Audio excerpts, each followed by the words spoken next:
agenda today, we have items of interest from commissioners, which will be followed by our director's report.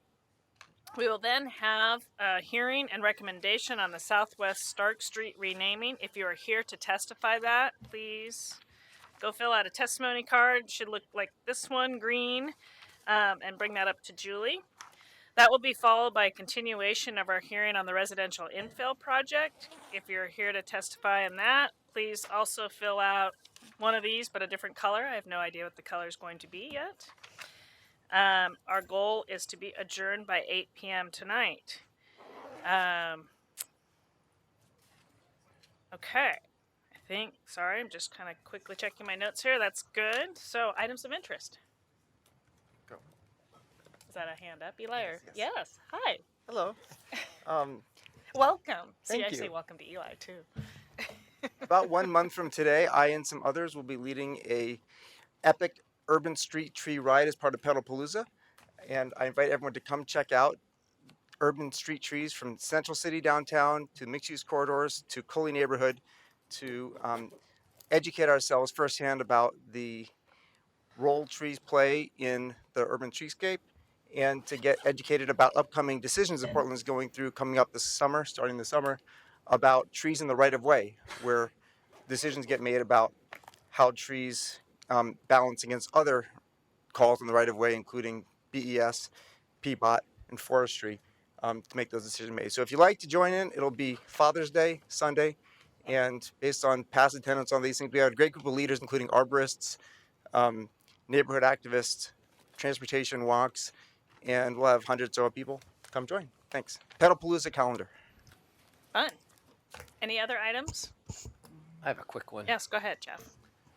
Andre, this is for you. I was just on a whirlwind vacation, including London. You'll be happy to hear in London they have banned plastic straws. Perfect. So Yes. someone beat us to the punch. Someone beat us. Actually, there was a fascinating fact that came out about that when they released that. And I'm going to get this wrong, but it's like the amount of straws that are produced by the world each day can circle the globe like it was like 2.5 or 3.5 times. So somebody should look up the real number because I don't have that exactly, but it was crazy. Thank you. Any other items of interest? Okay, director's report, Susan. I guess I'll start with for Jeff and Andre. You can look forward to a similar resolution here in Portland this summer. So that's news and something that the mayor is very much wanting to do, and I promised I would do this summer before I took off. Second is on May 24th, it's a long-awaited celebration, and so if you hear some hooting and hollering in the afternoon, it's because the Central City Plan and the Code Reconciliation and Map Refinement Project will finally have their final vote at City Council on May 24th in the afternoon. So if you'd like to, around 2 o'clock, I'll pause wherever you are, do a happy dance or something like that, whatever the spirit moves you to do. It is a time where I think I really want to thank all of you for your part in creating a framework and a vision for development in the Central City for the next 20 years. So on behalf of Joe and Eric and Sally and the rest of the staff, we want to thank you for that and look forward to a little happy celebration. We will be celebrating somewhere that afternoon in case you want to join us. We'll let you know where. That's great. Fabulous work from staff pulling that all together. I know it's a big moment for everybody, so definitely a well-deserved celebration. If any other items, Susan, sounds like you're wrapped up. So the next item on the agenda is the Southwest Stark renaming. This is a hearing and a recommendation. We will have staff overview. That will be followed by public testimony. If you're here to testify on that, please make sure to fill out a testimony card and take it up to Susan. And then we will follow that with deliberations and a recommendation. Can you hear me? Not yet. Now Can you you're hear on. me now? Okay. Yes. We're close. Sorry, long time listener, first time caller. I'm Stacy Brewster. I'm Communications Director for Commissioner Dan Saltzman's office. Scared to come up behind me, who can answer questions after I give a brief overview, are Kirk Kruger with PBOT and some folks from the Harvey Milk Street Project Committee that brought the application forward, as well as a member of our historian panel, Cindy Comfer. So I just wanted to give some context of how we got to where we are today. Flashing back to last year, before we at the city were even approached with this idea, for a bulk of better part of last year, a group of LGBTQ community members and members of organizations locally were meeting to discuss naming a city street after a prominent LGBTQ person. It would be the first time in Portland history to do such, and they met, deliberated on a range of choices of people to rename. They were using city code as kind of a guide in terms of it being a prominent person, either of national or local significance, someone who's been deceased for 5 years and was a real person. So using that as a guide, they narrowed their list down and ultimately decided on Harvey Milk as the best choice. And they also narrowed down in terms of the location of the street. They wanted to rename Southwest Stark downtown because of its long association and history as a gathering point for members of the LGBTQ community. So that all happened before they approached our office. I first met with folks from the committee back in September of 2017 to sort of walk them through the city code process. As you're aware, city code only allows for one street renaming to be processed at a time. And at that time, there were already a couple in the queue, one that was already processing through PBOT on Southwest Park, and then a second one that was considering different options that PBOT have, sign caps, a memorial, perhaps a street renaming. They weren't sure yet, but PBOT was working with them to make those decisions. So in December, the first one went back to the drawing board, and in January, the second one decided to go a different route with street renaming. So that cleared up the decks essentially for Harvey Milk. The first item that City Council took up was to waive a portion of City Code around the renaming. This was back in February 7th. Council voted unanimously to waive the City Code that would have required renaming Stark throughout the city. They felt that the association with downtown and the LGBTQ community was more appropriate, and also less of a lift for the city to undertake would be to rename those. It's also Southwest Stark, as you see in the map in your packets, starts and ends in Southwest. It's a very distinct 13-block stretch from where it intersects with Burnside till its terminus at Nato Parkway.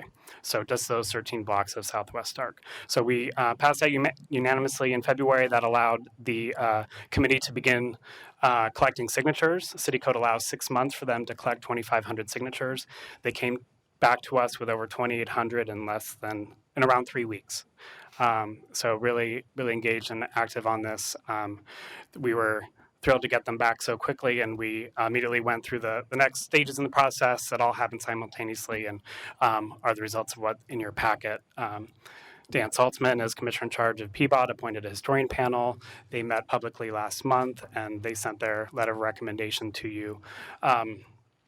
Simultaneously, the city auditor did a survey to all addressees that are either on or abutting Southwest Stark on that 13-block stretch. It was a universe of about 560 addressees. So that could be property owners, residents, property renters, et cetera, that either are addressed on Southwest Stark or their property that they rent from or own abuts Southwest Stark, so they could have an address that's on an adjacent street but are still abutting Stark. So those results of those surveys came in just last week. We sent those to you, as well as a budget impact statement from PBOT on the actual cost of the labor and materials to do the street renaming. So that's sort of what got us here. And then we've put a place marker at City Council for a hearing June 14th, who would be the ultimate decision maker. I would just add one other thing sort of outside of the scope of the documents that we sent, but which I feel is sort of germane to the discussion, which is that since the first time the Harvey Milk Street Committee met with us, they've been very transparent and open, as have I, about using this as an opportunity, if it were to get approved, to do more to on Southwest Arc to honor the LGBT community, especially local and figures that are associated with the Pacific Northwest. And we've begun discussions with other council offices, with PBOT staff, with RAC, about what that would look like. It could be murals, it could be a rainbow crosswalk, it could be historical markers, the way Boys Town and other cities across the country have done.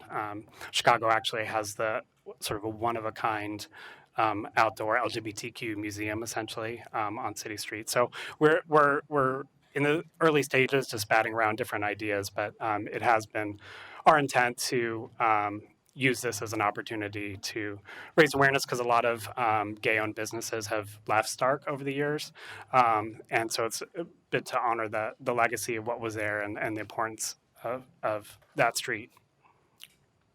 That's enough of me talking. Great. Any quick questions before we take testimony? Go ahead. So I was a little surprised to see that the property owner survey only came back with 40% support. Do you have any comment on the outreach around that and why that's so low? I mean, we don't do any outreach. The committee themselves beforehand talked to a lot of the sort of storefront businesses on Southwest Arc and got a lot of support from area businesses. But we have the auditor survey has the results have no differential in terms of folks that are on Southwest Arc versus not on Southwest Arc. And the universe of respondents, to me, is still small, comparable to the signature gathering effort. So maybe I don't understand the process. Who was surveyed in that survey? So anyone who has an address, any addressee, whether it's a property owner, renter, it's mostly commercial on there. So, if you rented a business that was, you have an address on Southwest Arc, or the property abuts Southwest Arc. So maybe your address is Southwest 10th, but your building or the corner of the building abuts Southwest Arc. The way the code is written is that we would survey both. All right, thank you. Any other questions? No? So we will begin public testimony then. Thank you, Stacy. So if you are here to testify, we will be limiting your testimony to 2 minutes. I'll be calling up names in a moment. I'll call up 4 at a time, or 3 in this case. And if, like I said, if you're here to testify yet I do not have a card filled out from you, please go ahead and fill one out and hand it to Julie up there. So I'm going to go Cameron Witten, Lisa Schroeder, and Michael Whitmore.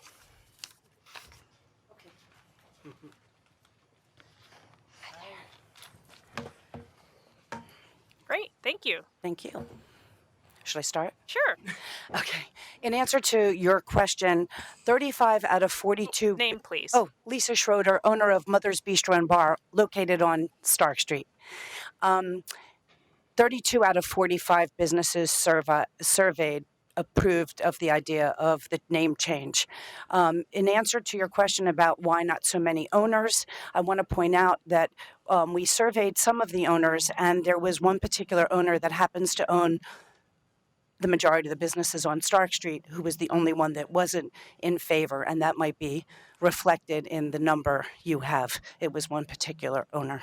And I do want to say that I've been a very big advocate of changing the name, because having been only here in Portland for about 20 years, I've seen Stark Street go from the hub of the LGBTQ community to now being decimated, and there's almost no memory of what that street once was. And knowing and supporting my LGBTQ friends, I know how important it is to be able to have something to look up to and people that they can admire and aspire to.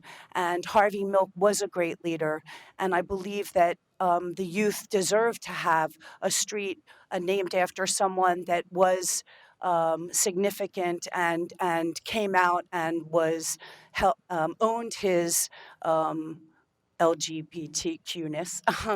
And I think it's important. We have other heroes in this city, and it's also important to have an LGBTQ hero for our kids. Thank you very much, Lisa. I can't follow that. Good afternoon, commissioners. My name is Cameron Witten. I am a resident of Portland for 8 years now, and I am testifying in favor of renaming Southwest Start Street to Harvey Milk Street. I, to be transparent, completely expect this proposal to be implemented within the city of Portland because I view this to be an issue of unquestionable moral standards that fully is in alignment with the standards set forth by your commission and Portland City Council. I'm also amazed to see that the coalition that has organized this People Power campaign, this coalition is multi-generational, multiracial, multi-gender, and speaks volumes to the demographics of people, of Portlanders, who will be benefited by such a proposal. As a young queer person, I never came out until my late adulthood. LGBTQ leaders like Harvey Milk were never talked or taught about. While we have seen milestones made for LGBTQ rights, we have more to do to prove that LGBTQ people are integral members of our community. So I see this as a no-brainer. Thank you for your time. Thank you very much, Cameron. Hi, I'm Michael Whitmore. If you could bring the mic closer to your mouth so we can hear you, that'd be. Hi, I'm Michael Whitmore. Thank you, Michael. I have been a part of Portland since '94. When I moved here in '94, I was 19. The only place at that time for anybody in the LGBT community was Stark Street. During that time, Stark Street was a safe haven. We would put all of our clothes on and get ready to go out, but we'd have to hide under coats. If we parked anywhere nowhere near Stark Street, we would have to hide under coats to get to Stark Street. But when we got to Stark Street, we were safe. Times have changed. It's no longer like it used to be. I believe that Stark Street should be named after Harvey Milk being such an advocate, protecting us. So I followed these two here as well. I just remember how scary it used to be, and it's not anymore, and it's because of people like Harvey Milk. So that's why I'm here. I think it's something that the generations now don't have any part of knowledge. They don't know what it's like to be scared. They don't know what it's like to advocate. And he did that for us. So it'd be nice to commemorate somebody who really fought for our rights. Thank you. Thank you, Michael. Appreciate you guys coming out. Thank you. So I got the impression you're about to ask something, Chris. No? Just a breath? Okay. I heard something. Sorry. Thank you very much. Thank you. If there's anybody else here to testify on Southwest Stark Street renaming, I'm not seeing anybody else stand up. So with that, we will close the hearing and begin deliberations. Does anybody have any comments they'd like to share or questions? Or a motion? Go ahead, Andre. I fully support this, and I think it's a great renaming. The one thing I would encourage is what you had said is that along Stark Street, to honor some of the local LBG community leaders that were early on that kind of led the fight, and to do that locally on the street in some manner. Yeah, and we haven't gotten a lot of comments at the city even since this was first sort of publicly in the public domain, so to speak, as an idea last fall. We haven't gotten a lot of emails, but the ones that we have gotten are from local, gay identified folks wanting, Darcel was a name that was commonly referred to. Darcel was a member of our historian panel, did not want to have already been deceased for 5 years for this honor.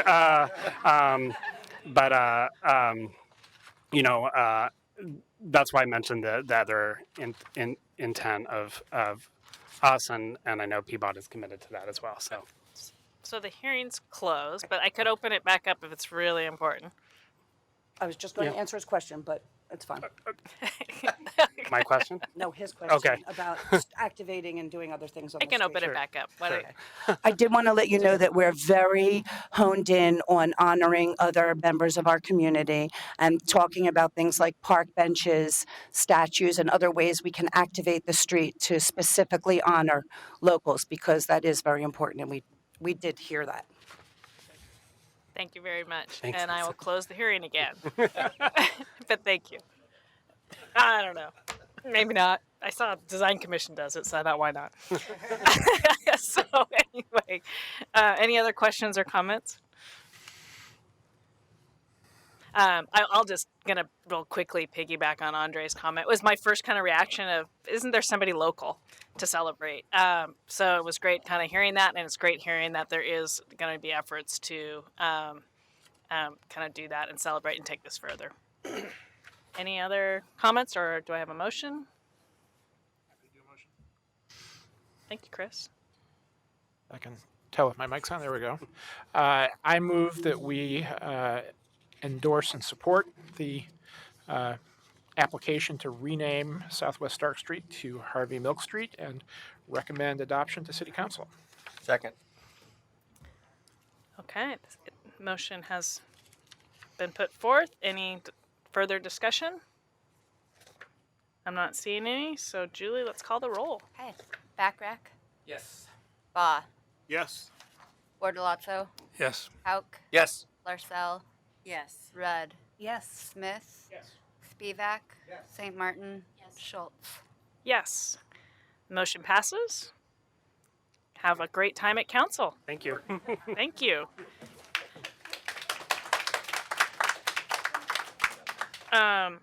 So we are quite early for the next item on our agenda, which is time certain. So what we're gonna do is I'm gonna give you just a quick 5-minute break. Not even a full 5 minutes. We're gonna go to 4:25.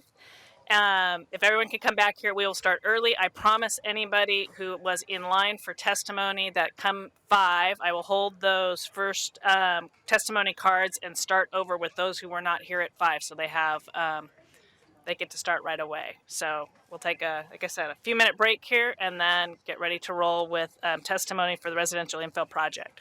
Thank you.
agenda the item for residential infill project. It's a continuation of our hearing.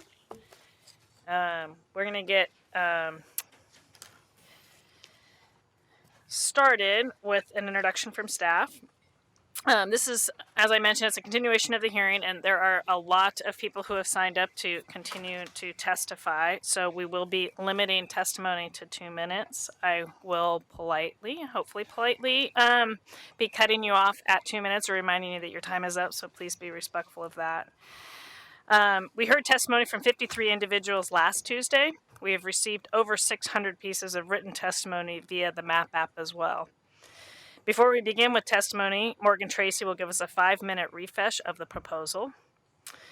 Anything else I quickly want to review here? I'll take up the next piece once Morgan has done his review. So Great. thank you very much, Morgan. Thank you. That's good to see you all again. I'm Morgan Tracy. I'm the Residential Infill Project Manager. I'm here tonight to give a very brief presentation to simply lay out the 11 proposals for this project. As a reminder to other folks in the audience and others watching, staff has given a full presentation briefing to the PSC on April 24th. Video from that presentation is available on the PSC's YouTube channel.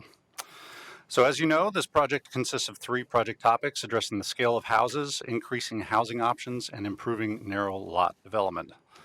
For the scale of houses, we are proposing to use a new tool to limit house size based on the size of the lot. We're revising how we measure building height, and we are increasing setbacks in the R5 zone, and we're adding some building design standards to improve the look of houses. To increase the range of housing options, we are proposing creating an overlay to allow more housing types in transit-supported areas, providing incentives for affordable housing and adaptive reuse of historic properties, and encouraging additional cottage clusters. In addition to the current range of housing allowed in these areas, the additional housing types allowed include a house with 2 accessory dwelling units, a duplex with a detached accessory dwelling unit, or on corner lots where duplexes are currently allowed, a triplex would be allowed, provided that these structures all meet the new limits on building scale. To address development on narrow lots, these are lots that are less than 32 feet wide. We are proposing to rezone some areas from R5 to R2.5 for increased transparency. The remaining R5 narrow lots will no longer be buildable separately. Improving building design by requiring attached houses when lots are 25 feet wide, and limiting heights of detached houses on other narrow lots.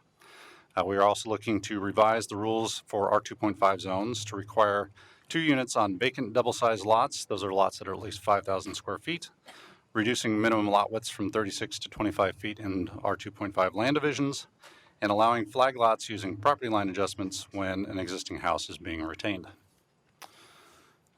Embedded in each of these project topics are proposals that affect our parking rules. So currently, 1 parking space per dwelling unit is required except for sites that are within 500 feet of peak service transit, and also accepting accessory dwelling units, and parking is also not required for historically narrow lots. The proposed changes would prohibit parking between the building and the street on narrow lots, would waive parking for the additional housing types in the new overlay, and require alley parking for lots that abut an alley when parking is being provided. I also want to share a little update on our testimony and inquiries to date. So the calls to our call center and email inquiries have tapered off this last week. But as you mentioned, we've had about over 700 pieces of testimony submitted. This slide shows last week's testimony count, looking at different topics that received the highest mention. This week, the proportion is generally the same, and we just have more testimony mentioning things about housing type, followed by scale, followed by parking and the mapping, the overlay zone. We're also hearing from different parts of the city, many different parts of the city, but most significantly from inner east neighborhoods, with the least amount of input from northwest, where we have very little R25, R5, and R7 zoning currently.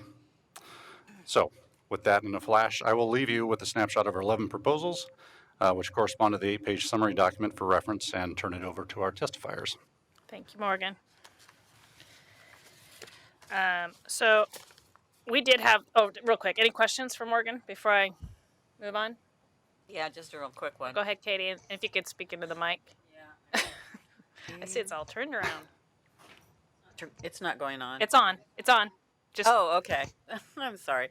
I noticed that you broke out that testimony in terms of the quadrants of the city. Have you ever thought about breaking off 82nd out the East Portland? It'd be interesting just to know how many people were weighing in all through the city. Sure, we can certainly do that. Okay. any other questions for Morgan? Nope. Okay, great. Thank you, Morgan. So for those who are just walking in, due to the large number of those here to testify tonight and the fact that we finished up our prior agenda item early, we went ahead and started this even though we've got time certain. So just so everyone understands the rules, we're going to go ahead and go through testimony cards as numbered. If somebody is not here, what we'll be doing is holding those aside, and at 5 o'clock, we'll kind of do a restart back with the numbering for those who didn't show up early. So don't worry, I guess, for those who are trying to rush in their cars or, I don't know, whatever, get here. Also a reminder, please state your name. We don't need your address, and make sure to please speak into the mic. Testimony will be limited to 2 minutes per person maximum. If somebody has already said something you were going to say, you can please come up and tell us you agree with them, but we'd ask you to share your other or different comments instead of just repeating what has previously been said. So again, it just gives us more opportunity to hear from more people. I'd also ask our commissioners to please refrain from asking questions of testifiers unless it's absolutely necessary to clarify comments so that we can get through as many people as we can this evening. I'll be calling up 4 people at once in the order of the cards received, as well as the next 4 people so that you can get prepared, and this way we can move quickly and, again, hear more people. As we did the last meeting, I'm going to share a statement about PSC members' potential conflicts of interest on this topic. While it's not clear whether the proposed changes create a potential conflict of interest for PSC members because the changes affect such a broad class of property owners in single-family zones, in the interest of transparency, we have the following declarations. Commissioners Oswell, Smith, Baugh, and Bacharach do not own properties in single-family zones in Portland. All other commissioners own between 1 and 3 properties that are in single-family zones. Okay.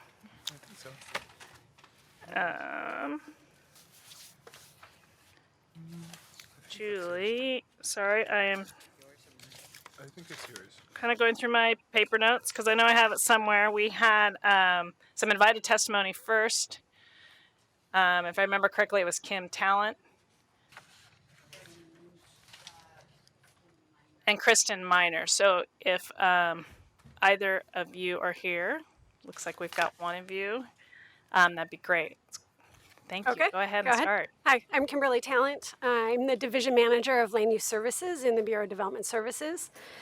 Land Use Services implements the zoning code by providing information on the zoning hotline and in the permit center, reviewing permits for compliance with zoning code requirements and processing land use reviews. I'm here to testify on the concerns of the Bureau of Development Services related to the residential infill proposed draft. We take pride in hiring and training the best planners, but often hear from our customers, whether they be applicants or residents, about the frustration they experience with the development process, the time it takes, the cost they incur, and the uncertainty about the regulations. We always strive to do better, but part of their frustration has its root in the code developed and adopted by the city. Our overarching concern is the cumulative impact of multiple code projects adding complexity to the zoning code for customers. The project on its own is more impactful because residential projects make up a large share of the permits and inquiries BDS receives. It also is more impactful because many of the applicants are homeowners or small property owners with fewer resources. When regulations are put in place that make improvements harder, more expensive, and less certain, it greatly affects what people can do with their primary investment. Our biggest concern with the residential infill project is adding a floor area measurement to single dwelling development. We currently measure floor area for commercial projects, which generally involve applicants working with professionals to draw plans, even for minor projects, and those generally include more defined spaces. Even with this limited and more straightforward application, we still spend a lot of time negotiating with customers what is and what is not counted as floor area ratio. Or as floor area. Well, FAR's straightforward calculation, how it's measured in the building, can be very complicated. There are portions of a building that may or may not be counted as FAR. So for example, enclosed porches would count, attic spaces, regardless of whether it's accessible or not. Bump outs, such as bay windows and fireplaces, attic space. Oh, sorry, I repeated that. Head height, portions of basements could count. Floor plan and site variations will be challenging for applicants to successfully develop plans meeting FAR requirements. With the number of conversations we have with commercial applicants and property owners around what counts as FAR or not, we fully expect the same lengthy conversations with residential applicants and owners. Floor area in absence of context may appear to be the best way to control bulk of existing and infill development. However, we do not implement the zoning code in absence of context. Through the third quarter of this fiscal year, BDS received almost 10,000 permit applications, and 60% of these were for residential 1 and 2 family development. Of these nearly 6,000 residential permits, over 1,600 were new construction and over 3,700 were additions or alterations. Adding floor area as a standard for residential development may many times require full house plans for minor projects such as enclosing a porch or adding a dormer. Kimberly, that's over 3 minutes now. Do you have some quick points okay. to wrap up? I wanted to Sorry. give you some extra time as knowing that it's important stuff. So what we would suggest instead of FAR is to be more closely evaluating existing tools and standards. So height is one in particular that we think could be reevaluated to see whether it has the intended result of addressing the scale issues. So the other second point is visitability requirements. Those are more akin to what we would see in a building code review. So it seems a little bit too much of a crossover into the zoning code to be looking at things like door widths and maneuvering areas around bathroom features. And then third, I want to point out that to date, we've only had one administrative rule to help us implement Title 33. There are 8 admin rules that are in the process as a result of the many legislative projects that have been worked on or adopted. And those administrative rules are an added layer of complexity and regulations that is not transparent to applicants. And they have to apply that on top of the zoning code. And the fact that we have to have 8 administrative rules to help us administer and implement the zoning code just reflects some of that added complexity. Thank you very much. I appreciate it. Kristen? Planning and Sustainability. My name is Kristen Miner, and I'm the chair of the Landmarks Commission. I'm very glad to be able to speak to you today, especially as invited testimony. I really appreciate that. I do have some copies of a letter. I don't have quite enough yet, and I think Ben is making some more copies, so I want to make sure that I have enough to hand out for all of you all. So I am definitely not going to read my letter. I just want to make a few quick points about the letter in hopes that you will take the time to read through it. And my first point really has to do with the Landmarks Commission entirely supporting density in single-family zones, that is, increased density in single-family zones. So the RIP proposal does just that, and we're very supportive of those, that major goal. I think the way that it's done is, of course, all in the details, and so we have a few points about how that's done. First off, we are really looking for increased incentives for owners. We definitely see increased allowances in density as often creating incentives for demolition of older buildings. We would like to work with you and make sure that owners have incentives that really work for them to keep older buildings, to build more in back, and to increase the density within older housing. So that can be both building code wise, that can be monetary incentives. I know it's really hard, but we want to be part of this conversation. I also wanted to point out that some of the provisions in the RIP are going to create some undesired effects on older neighborhoods. One of those is creating more tuck-under garages. Just by the way that height is measured, I think it's going to create more kind of holes in the street frontage as you walk by a house. Part of what's important is that front area and the cohesion of properties as they face the street. So we're concerned about that. And then the other side of that is that we believe that the height measurement is also going to create more flat-roofed houses. And those are not typical in older neighborhoods either. Thank you, Kristen. We appreciate it. And you do have a letter with more details to pass around. Yes. Fabulous. Thank you. Thank you. Okay. So next we have Carrie Richter, Peggy Moretti, Alan Kessler, and Terry Parker. They will be followed by Vivian Satterfield, Jonathan Harker, Doug Klotz, and Mary Kyle McCurdy.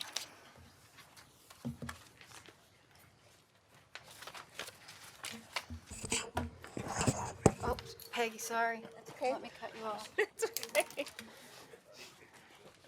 Go ahead. Good afternoon, Chair Schultz and Planning and Sustainability Commission members. My name is Carrie Richter. I'm the former chair of the Portland Landmarks Commission. I continue to have significant concerns that the proposed code amendments fail to adequately prioritize and protect the historic resources that make Portland neighborhoods desirable places to live. I have summarized these concerns in testimony that is already in the record, and I will not restate them here. Rather, in my testimony today, I want to share with you 3 specific amendments that I believe will help to bridge the gap between the neighborhood concerns about density and the resulting and without resulting in any decrease in housing opportunities. The 3 items first are refine the height and FAR calculations. That concern is similar to the one that Ms. Miner just raised. The proposed height measurement will encourage 3-story flat roof buildings when gable roofs will be much more compatible with existing building stock. Measuring height from average grade and not the low point would better allow pitched roofs, which would be more compatible with existing neighborhoods. The current definition of basement will allow tuck-under garages to be exempt from the FAR calculation.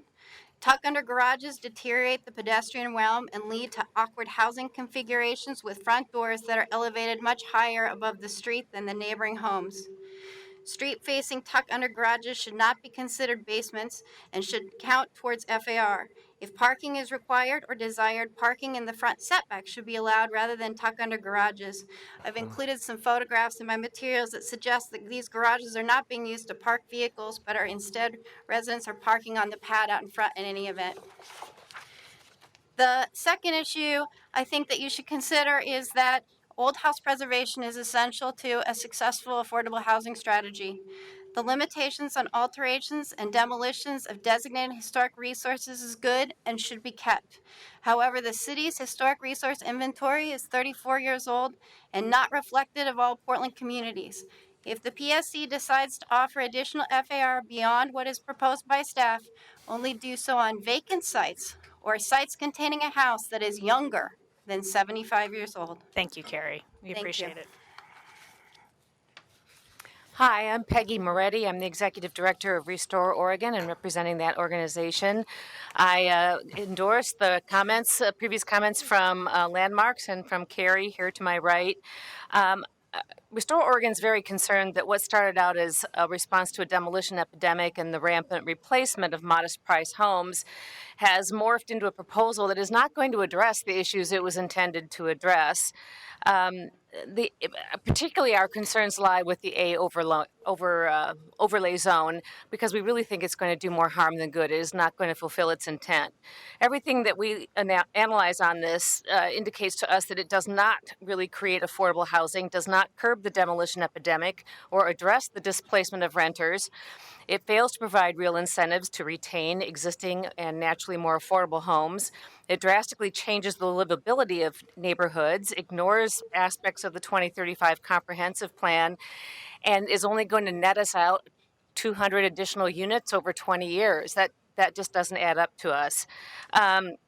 When it's been established that there's already sufficient buildable land inside the urban growth boundary, we're not clear to us why we want to really rush in to the inner neighborhoods and just kind of rip them apart to do a play on words.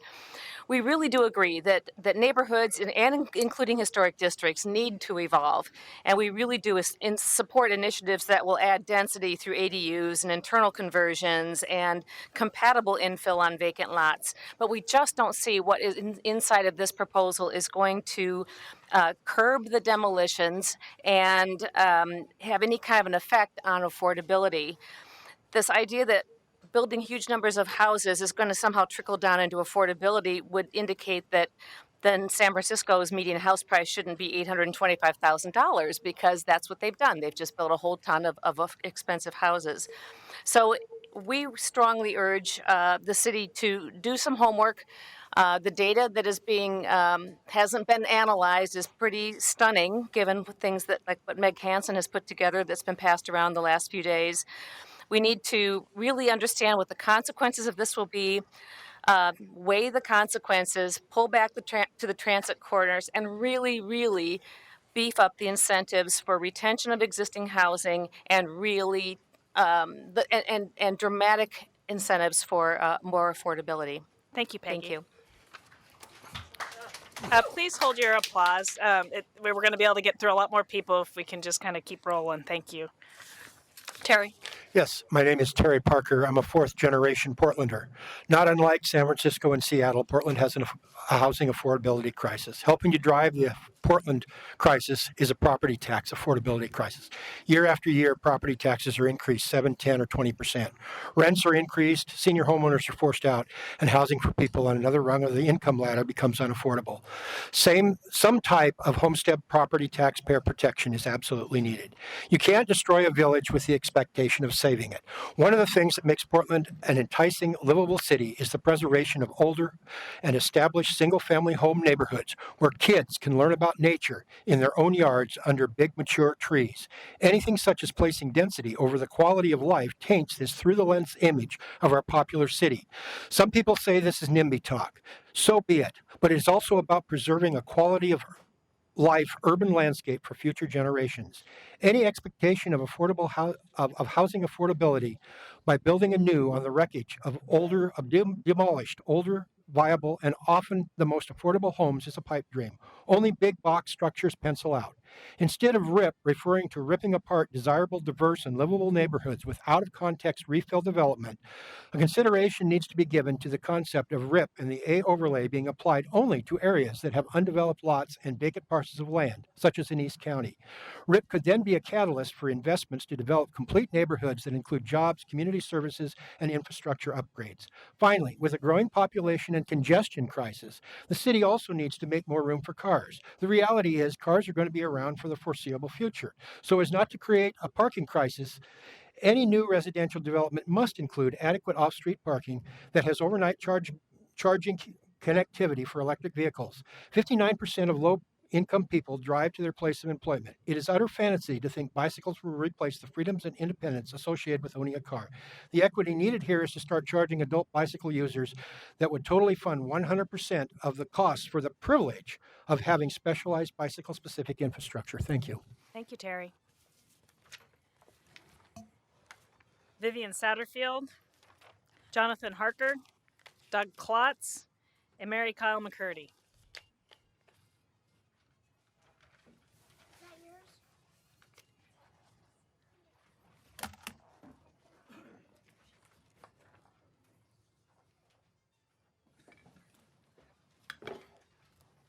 Okay. Any one of you that's ready can go for it. Doug. Oh, all right. How about that? Hi, I'm Doug Klotz. Chair Schultz and Commissioners, I support the residential infill project with the changes suggested by Portland for Everyone, including the A overlay housing options applied everywhere, incentivizing more affordable housing and also accessible units, allowing triplexes on internal lots, and eliminating all parking requirements in the single-family residential zones, and rezoning historically narrow lots to R25. And to that, I would add 3 areas that should be zoned from R5 to R25 that are not included so far. North side of Division from 50th to 60th, the area around Woodstock and Chavez, and the area around Woodstock and 52nd. They're all R25 comp plan, but zoned R5, and they should be upzoned to R25. In addition, I agree with Portland for Everyone. I oppose the increase in the minimum front setback from 10 feet to 15 feet in R5. In 1991, the city reduced this from 15 feet to 10. To create a more pedestrian-friendly streetscape where walkers could engage with folks sitting on their porches. So why are we increasing it again after 27 years? A 15-foot setback would increase the rarely used front yard, but decrease the backyard, where social gatherings, childhood play, and gardening take place. It would force the house back and endanger large trees in the backyard. It would make it more difficult to site the ADUs that we're trying to encourage and to limit outdoor space for those residents. Staff proposes an exception if one of the adjacent houses is closer, but this will only benefit a few, whereas everyone could benefit from more flexibility in building location. This flexibility is key to getting more housing options in our neighborhoods and is more important than the matching of existing setbacks on certain streets. The proposal to allow an adjustment to save a large tree won't work. Tree advocates tell me that most builders wouldn't bother with the adjustment and will just chop down the tree. Some may have other information, but that's what I have.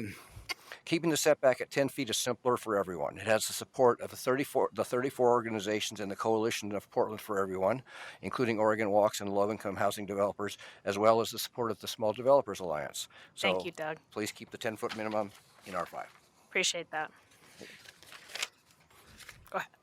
Hi, Commissioners, I'm Jonathan Harker. I've owned a home and resided in Rose City Park for 31 years. Thank you for the opportunity to testify. A bit about myself. I'm over 65 and the father of 2 millennial-aged adult sons.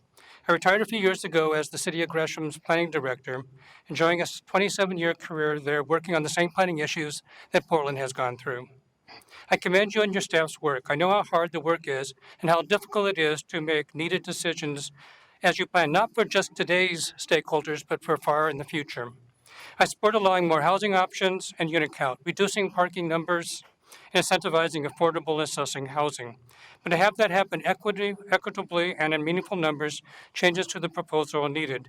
These changes would allow more housing options, enough floor area for multiple unit housing to be economically feasible, affordable housing incentives that work for affordable housing providers, and more areas where those amendments would apply. Details are in my written testimony.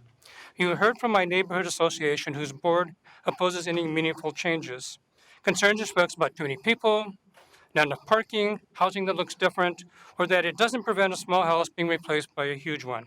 My response is, our neighborhood is 70% less Black and 60% less Hispanic population than the city as whole. Status quo means inequity. $456,000 house prices and $1,100 rent means that my sons, both with degrees, a registered nurse and a child care worker, can't afford to live where they grew up. A lack of accessible housing units limits my and my wife's options for staying in our home as we age. Having viable housing options will prevent that one small becoming one huge house occurrence. The process that led to the NA position imagines that the amendments will cause drastic and wildly felt harm to the neighborhood. Experience tells me that, instead, if done boldly, the amendments will be modest and incremental in impact, and that over time will result in a more equitable, resilient, and inclusive city. Thank you. Thank you, Jonathan. Mary Kyle McCurdy, Deputy Director of 1000 Friends of Oregon. As described in detail in the written testimony of Portland for Everyone, 1000 Friends supports the changes to strengthen the proposed residential infill project so it will actually deliver its goals of providing more housing options, including diverse and affordable housing, to all Portlanders in every neighborhood. My testimony today focuses on one element of the residential infill program that's not mentioned as much. A stronger residential infill program is essential for the city and the region to achieve their greenhouse gas reduction goals. In the city's climate action plan, the city and Multnomah County have committed to reducing local carbon emissions by 80% below 1990 levels by 2050, with an interim goal of 40% reduction by 2030. Those goals cannot be reached without allowing infill housing, smaller lots, and diverse and more dense housing types in the city's single-family zones. The single largest contributor to greenhouse gas emissions in Portland and statewide is coming out of the tailpipes of our cars. It makes up almost 40% of our greenhouse gas emissions. And the single most effective way to reduce greenhouse gas emissions is to provide meaningful options to driving a car as often, as far, or at all. And the most effective way to do that is to provide people choice in how they get around through walkable neighborhoods, through infill and redevelopment of our existing single-family neighborhoods. California has demonstrated that locating more housing within a half mile of transit stations dramatically reduces the driving of those living there by up to 50%. However, that alone is not enough. It must be expanded to all of our neighborhoods. Fewer than 1/4 of all of our daily trips are that commute trip between work and home. The rest are the trips we make to meet everyday life needs, like shopping, going to school, going to the park, medical appointments. The city's climate action plan recognizes that tools like the RIP are a necessary part of meeting the city's climate targets. The climate action plan calls for, quote, shifting to low carbon patterns of urban development, and establishes a goal of neighborhoods where 80% of residents can easily walk or bicycle to meet all daily non-work needs. The climate action plan also highlights that this is particularly needed in East Portland, yet the proposed residential infill project largely excludes East Portland and therefore relegates that area to never or only slowly developing walkable, bikeable, transit-oriented neighborhoods. Thank you. Thank you. Since it's 5 o'clock, I'm going to start back over with testimony cards for those who were not here when we started early, which were just 2 individuals who have not yet testified. So next up is Alan Kessler, Vivian Satterfield, and then back to our regularly scheduled program, Jake Antlees and Roger Harmon. The next 4 will be Robert Hemphill, Chris Chen, Tamara DeRitter, and Donna Cohen. Go ahead. Hey there. My name is Alan Kessler. It's tempting to view the people here tonight as negotiating parties and try to strike a compromise among us. After all, we're all equal under the law. We all deserve dignity. But the people here today are not the stakeholders. Don't view us as such, please. We're not the parties. We're not entitled to make a compromise. The people testifying here are the extraordinarily privileged few who have the leisure, inclination, energy to spend our time trying to influence your votes toward our political beliefs. Portlanders in general, and I would argue those who might become Portlanders, are your proper focus. Portlanders are facing a declared housing crisis. Many of us are unhoused, poorly housed, or straining under the financial weight of rent. This isn't an abstract concept. Community members die every winter from exposure. We suffer diseases caused or made worse by lack of housing stability. Working people in the city forego meals, health care, community involvement, utilities, time with family in order to make their rent payments. Shamelessly, those arguing that the RIP should increase setbacks, further restrict height, and otherwise stifle construction of new housing refer to a demolition crisis. This language is cynically and intentionally designed to equate the loss of old bungalows to the loss of life, health, civic involvement, love, and leisure that's felt by our community because of the housing crisis. Protectionists will mendaciously argue that the RIP will lead to the destruction of small, naturally affordable housing in places like Eastmoreland. That's utterly ridiculous. No such thing exists. There's no equating these positions. I support the RIP because it's an incremental improvement over the status quo. I'd ask this body to please eschew the language of compromise. Instead, reorient the RIP to address the real crisis. Create strong density minimums. Eliminate density maximums for internal conversions. Allow additional height and additional FAR with each added unit.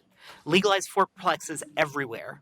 And do not redline the city. Do not exclude East Portland from the overlay. Apply it everywhere equally. Everybody deserves to benefit. Thank you, Alan. Go ahead. Testing. All right. Hi, my name is Jake Antles. I'm a renter living in an intentional co-housing community in the Coley neighborhood. I work at Habitat for Humanity, a volunteer with Living Coley, and I serve as a board member on the Coley Association of Neighbors, the group I am representing today. The board voted unanimously to support the RIP draft before you. However, we are making several recommendations. We would like you to expand incentives for affordable housing. The proposed draft is an improvement over the discussion draft in offering a unit bonus if one is affordable, rather than requiring all units be affordable. At the same time, the bonus is now offered only for corner lot triplexes and not for mid-block duplexes. We see this as a step backward that will reduce the number of affordable units that will be built. Coley needs more affordable housing to limit the displacement of our residents and provide more options for people who want to stay in our neighborhood. CAN would like to see more robust affordability incentive, including a bonus unit and an FAR bonus for any affordable housing built in the A overlay zone. And with a shift to FAR allows on my 13,500 square foot lot, 5,500 square feet of a main structure, 1,350 for a detached structure, and 1,350 if a unit is affordable. Combined, 8,100 square feet. Under current rules, only a duplex and a DADU is allowed. Please allow a bonus unit on lots like the one I rent at and on all interior lots throughout the city. The Coley Association has an inclusive Coley policy, and that aligns with RIP. And I hope you legalize fourplexes as an effort towards inclusive Portland too. Thank you, Jake. My name's Robin Harmon. I'm a citizen of Portland. I started going to the RIPSAC meetings and then I went to virtually every one. I have 5 points that I'd like to make, and I've got copies for everybody. The first is conflict of interest concern. Eli Spavik, who is on the commission, has a gross conflict of interest, and I believe that it's important that he would recuse himself from making any decisions.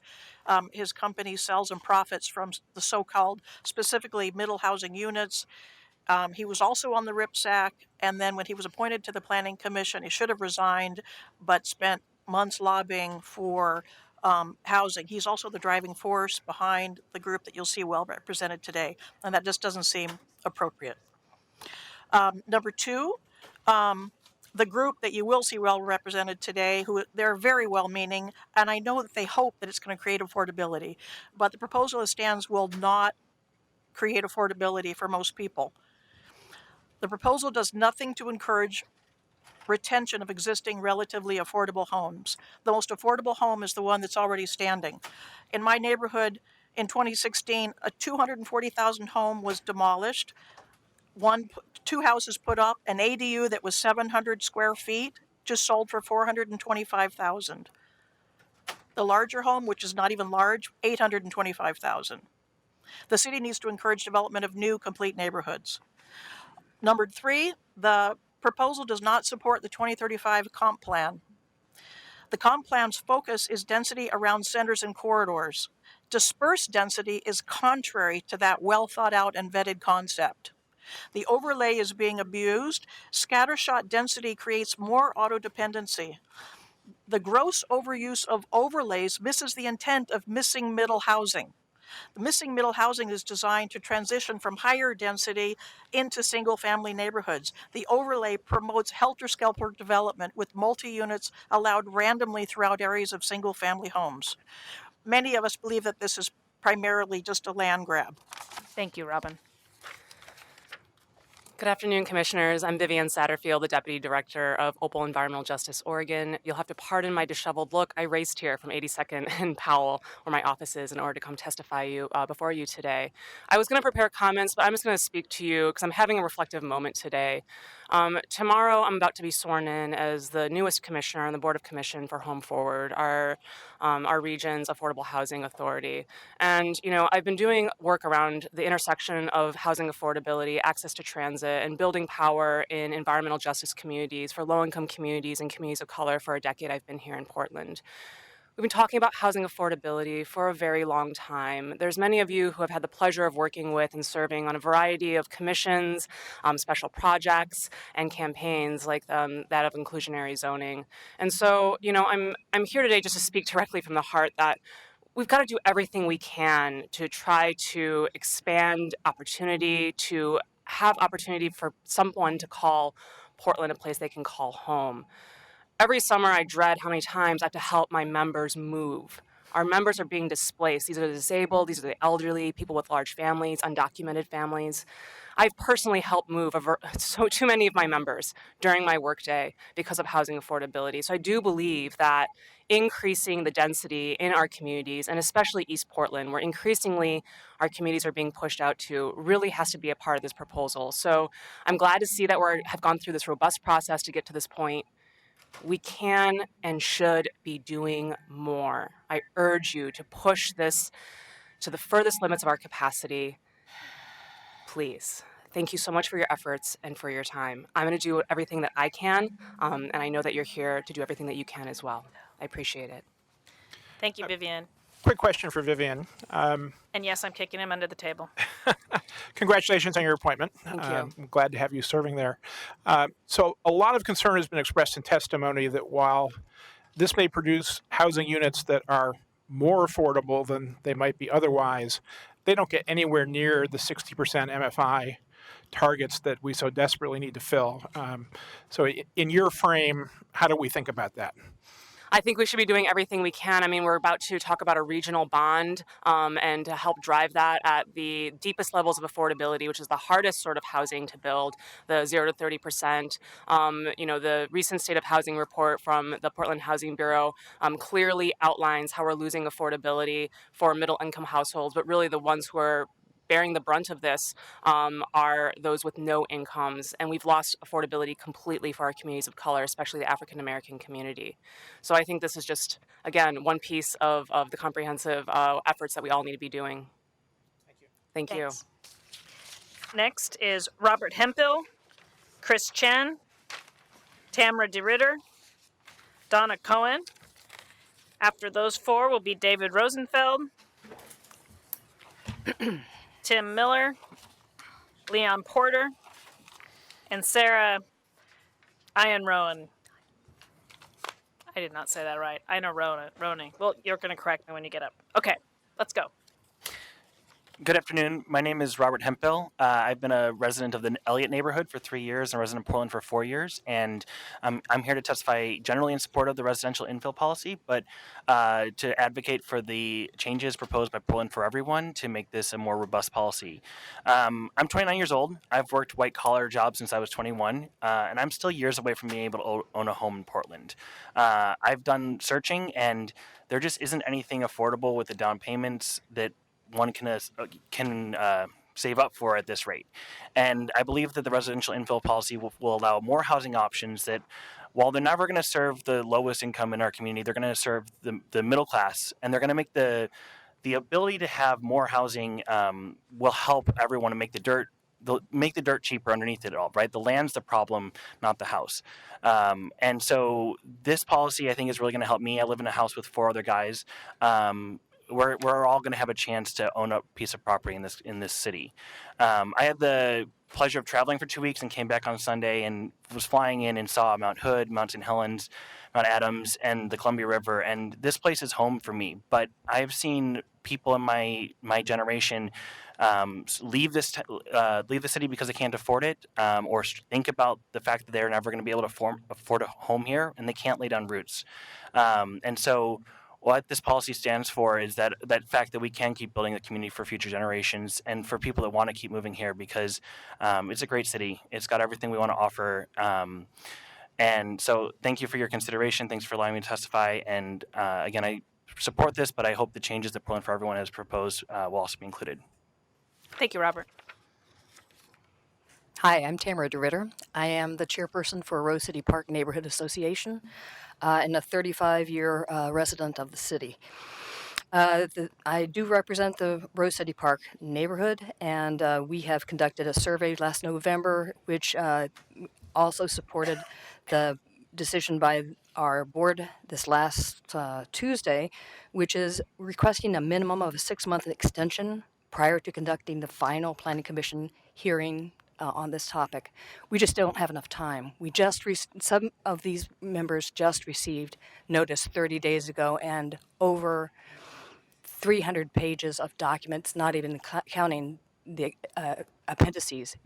It's just way too short of a time. We also recommend rejecting the RIP proposal of a A overlay for all low-density residential properties as submitted. We need more discussion time. reject the proposed rezone of historically platted skinny lots from R5 to R2.5. This reverses a city council decision, which was back in December of 2016, where the council did not approve the rezoning. Also, reject the visitability criteria. The term is ill-defined, and this is the reasoning. It's inequitable and impractical for realistic implementation that was spoken about previously by BDS. Support, instead, a proposed A overlay, which is applied in our neighborhood to the low-density residential properties at a distance of no more than 300 feet from Sandy Boulevard, 60th Avenue Max Station, and the Hollywood Town Center. Again, the town centers and regional centers offer the commercial support that you need for that walkability and density. Thank you, Tamara. Okay. Thank you, Commissioners. My name is Chris Chen. I'm a resident of Eastmoreland. We need this proposal to be a serious attempt to address not just our housing affordability crisis, but to deliver transformative justice by re-legalizing and providing diverse housing choices for a diverse population. And in so doing, begin to reverse a century of exclusionary policy. Over 10 years ago, I moved into my first Portland home, a courtyard studio apartment on Northwest 20th Avenue. Later, I moved to a garden apartment by Belch Creek, and then to a fourplex where I watched the Chapman Swifts from my living room window. And every breakfast featured the sounds of families walking their kids to school. The irony of this Portland story is that the structures I used to call home are illegal to build today. I am not alone in this. Current zoning, which sets aside nearly half of the city's land for single-family homes, provides perverse incentives for redevelopment that perpetuate low density and reduce affordability. We are here to restore the missing middle, because a sustainable city needs a mix of housing choices across the affordability spectrum, because housing choices and density enable frequent transit and promotes equity, especially making for truly complete neighborhoods. We must strengthen this proposal to make desired redevelopment possible by affording projects with more units greater floor area ratio allowances than single-family projects. We need a unit bonus for affordable housing on interior lots. Instead of cleaving the city into haves and have-nots, let's allow infill citywide and build strong, walkable neighborhoods in East Portland too. The city's own economic analysis warns that this proposal is currently too restrictive to deliver meaningful results. So please, heed its warning. This is not Portland's first housing crisis. The triplex and fourplex conversions in some of our most beloved neighborhoods are a testament to previous times, but this is our time. Bringing back the missing middle will not alone solve the housing crisis, but failing to bring back infill in a meaningful way will certainly make things worse. Thank you. Thank you, Chris. Agreed. My name is Donna Cohen. I live in St. John's. I had the incredible good fortune to be able to buy my very first home in 2003 because of a single-family affordable housing development that was being built in St. John's. A development, I might add, which the community fought tooth and nail against, but has since come to be very happy with. I support the concept of increased density, and along with a group of housing advocates in St. John's, we would like to see the overlay applied to all of St. John's. But zoning changes should be done with somber evaluation of how those changes would impact affordability. The city needs to have our wonderful nonprofit affordable housing organizations as full partners. I was astonished to discover that the economic analysis done for the city shows that neither affordability nor much increased housing itself will result from the plan. We need a strong push for middle housing in single-family neighborhoods, fourplexes for both owners and renters, cottage clusters, row homes. I grew up in Boston, where there is a wide range of housing types near each other. These models can be designed to fit into surrounding environments, and our design standards can require that. We should have a process for reviewing how the design standards are applied, but not a process that excludes neighborhoods from RIP changes in general. Although our neighborhood associations do the city a great service, we know they are overrepresented by homeowners Your constituency is the whole of Portland plus people who will be moving here. Your actions should reflect that responsibility. The voices of the people that are heard are not always representative of all the people. Size standards, FAR, and height should take into consideration the housing types mentioned above and increased appropriately. Again, economies of scale and affordability can be achieved much easier this way. We need much more in the way of affordability incentives overall. Everyone deserves safe, stable, and affordable housing. If we move ahead without more middle housing, as described above, and more affordability incentives, we will not achieve what is necessary for Portland, nor what is just. We can do much better. Thank you, Donna. Next up is David Rosenfeld, Tim Miller, Leon Porter, and Sarah Ian Rowan. That will be followed by Nikki Thompson, Patty Nelson, Isha Linau, and Andre Tremlay. Any one of you can get going. Thank you. I'm Dave Rosenfeld, homeowner in Woodstock. I live there with my wife and my two little girls, age 8 and 5. I'm a nonprofit guy. My wife's a small business owner. I think this decision is about as consequential as the decisions to kill the Mount Hood Freeway, to build the MAX, to do our land use. I think it's really big what we're doing here. And I worry, I'm very glad that we're having this conversation, but I worry that the proposal will squander a once-in-a-generation opportunity to keep Portland an affordable place where ordinary people can live and walk and shop in a very livable area. I really, really worry that this proposal just doesn't get there. We bought our 850 square foot house in 2005 for $186,000. Zillow says it's now worth $400,000. We couldn't buy that house today. My kids probably won't be able to buy that house. They're cops, they're nurses, they're teachers. They wouldn't be able to buy that house either. And we're the lucky ones. I mean, the folks that Ms. Satterfield represents are far less fortunate than we are.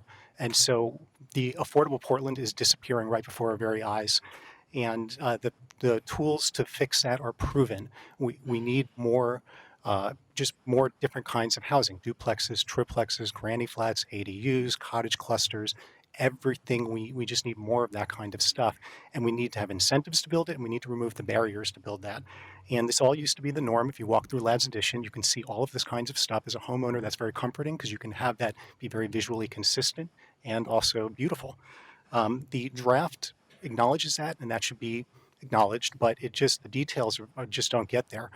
For example, triplexes are only allowed on corner lots. Triplexes should be allowed everywhere are duplexes. That doesn't make sense to me. East, outer east, northeast, and outer southeast aren't included in the big plan. They ought to be. I don't know why they wouldn't want to have duplexes and triplexes and these kinds of things. And so more of the city needs to have more of this kind of stuff. And that's my very, very broad thing. We'll let the experts really get into it.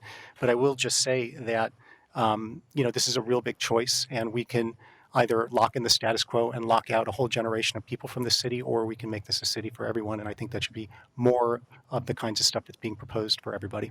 Thank you, David. Chair Schultz, commissioners, thank you very much for the opportunity to speak with you today. My name is Tim Miller, and I lead a nonprofit organization called Inhabit. We've helped about 5,000 families improve their homes, and then we worked on stabilizing lower income folks who needed critical repairs, working in the flood zone to help stabilize families there, and now doing ADUs for the county and the city to help house homeless folks. And we see that accessory dwelling units can have a tremendous social impact, whether it's for low income and homeless people or for stabilizing owners of the front house who may be lower or moderate income, if we can create access for them to build, for those families to build ADUs, and for aging in place, and all kinds of other benefits. So Inhabit supports the intent of the RIP and its ability to create multiple ADUs, but we believe it needs important improvements. Including making sure the housing options are available in all areas of the city, making sure we continue to allow ADUs up to 800 square feet of livable space, making sure, while they're in tremendous importance to providing accessibility, we need to be very thoughtful about basement units and units that are on raised lots, and be sure we have the right exemptions available or pathways to support construction if visibility is not possible. And there are a host of other technical fixes that some experts have collated and provided to you. I just want to be sure that, by the way, there was some question about affordability. A recent survey done by the Portland State University Institute for Sustainable Solutions found that 58% of ADUs that are out there today are at less than $1,200 a month rent. So some of those reach into the affordability zone, and with better programming and more support, we can get more of them to be affordable. So I just want to be sure that we don't limit the construction of ADUs. We see an opportunity to dramatically increase construction of ADUs for social impacts. And let's be sure that this improvement doesn't limit ADUs. Thank you. Thank you, Tim. Hi, I'm Leon Porter. I'm a missing middle homeowner in Sullivan's Gulch in an R2 zone. And I support the enhancements of RIP that Portland for Everyone and also the Portland Small Development Alliance have recommended. And actually, I would like to go farther than those. But today I'd like to focus on some specific ideas for making it easier to get more inexpensive housing in the single-family zones. First, we have a lot of large unoccupied or underoccupied houses that could be used to house a lot more people if the codes were changed to make that easier. Right now, group living of up to 15 people is a conditional use in all single-family zones. It requires special permission, and we should allow that by right. We should allow group living by right, which would provide opportunities for people of fairly low incomes to rent rooms in rooming houses or to set up cooperative co-housing arrangements. Also, we need to go farther to facilitate internal conversions of existing houses into multiple apartments. We need to not just allow the internal conversions, but maybe waive SDCs for internal conversions, the same way that the City Council has just decided to do for ADUs. The internal conversions provide a lot of the same benefits that ADUs do, or they have the potential to. For new housing, duplexes and triplexes are still not going to be affordable to the median homeowner, to the median resident of Portland. So we need to go beyond that. We need to have fourplexes, and ideally on corner lots, we should have sixplexes and eightplexes as well. And we need to eliminate parking requirements. Thank you, Leon.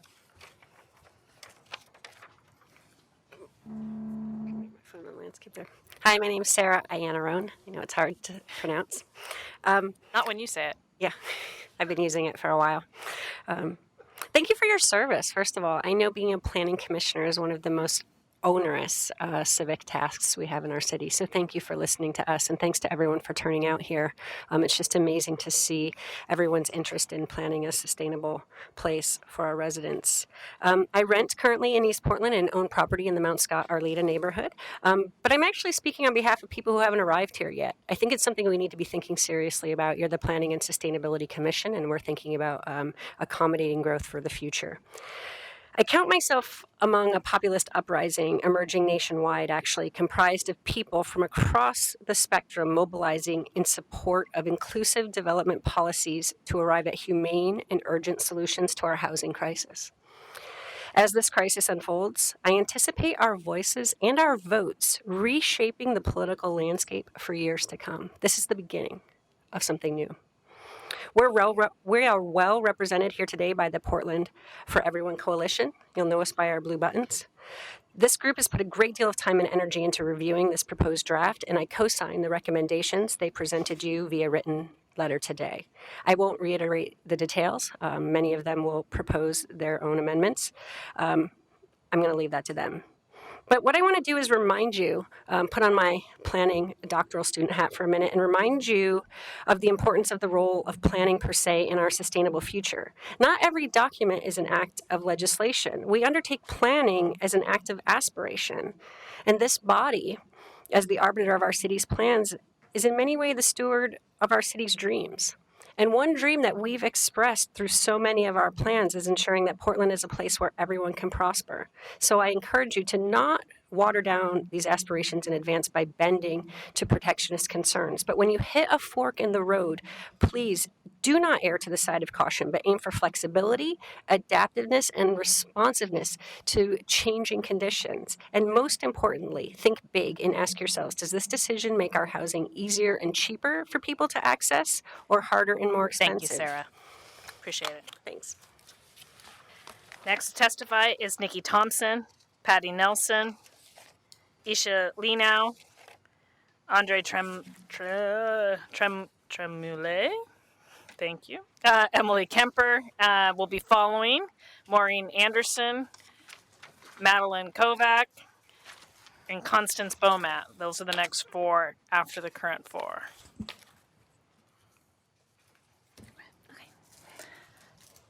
Good evening. My name is Nikki Thompson, and I'm a staff attorney with the Community Law Division at the Metropolitan Public Defender.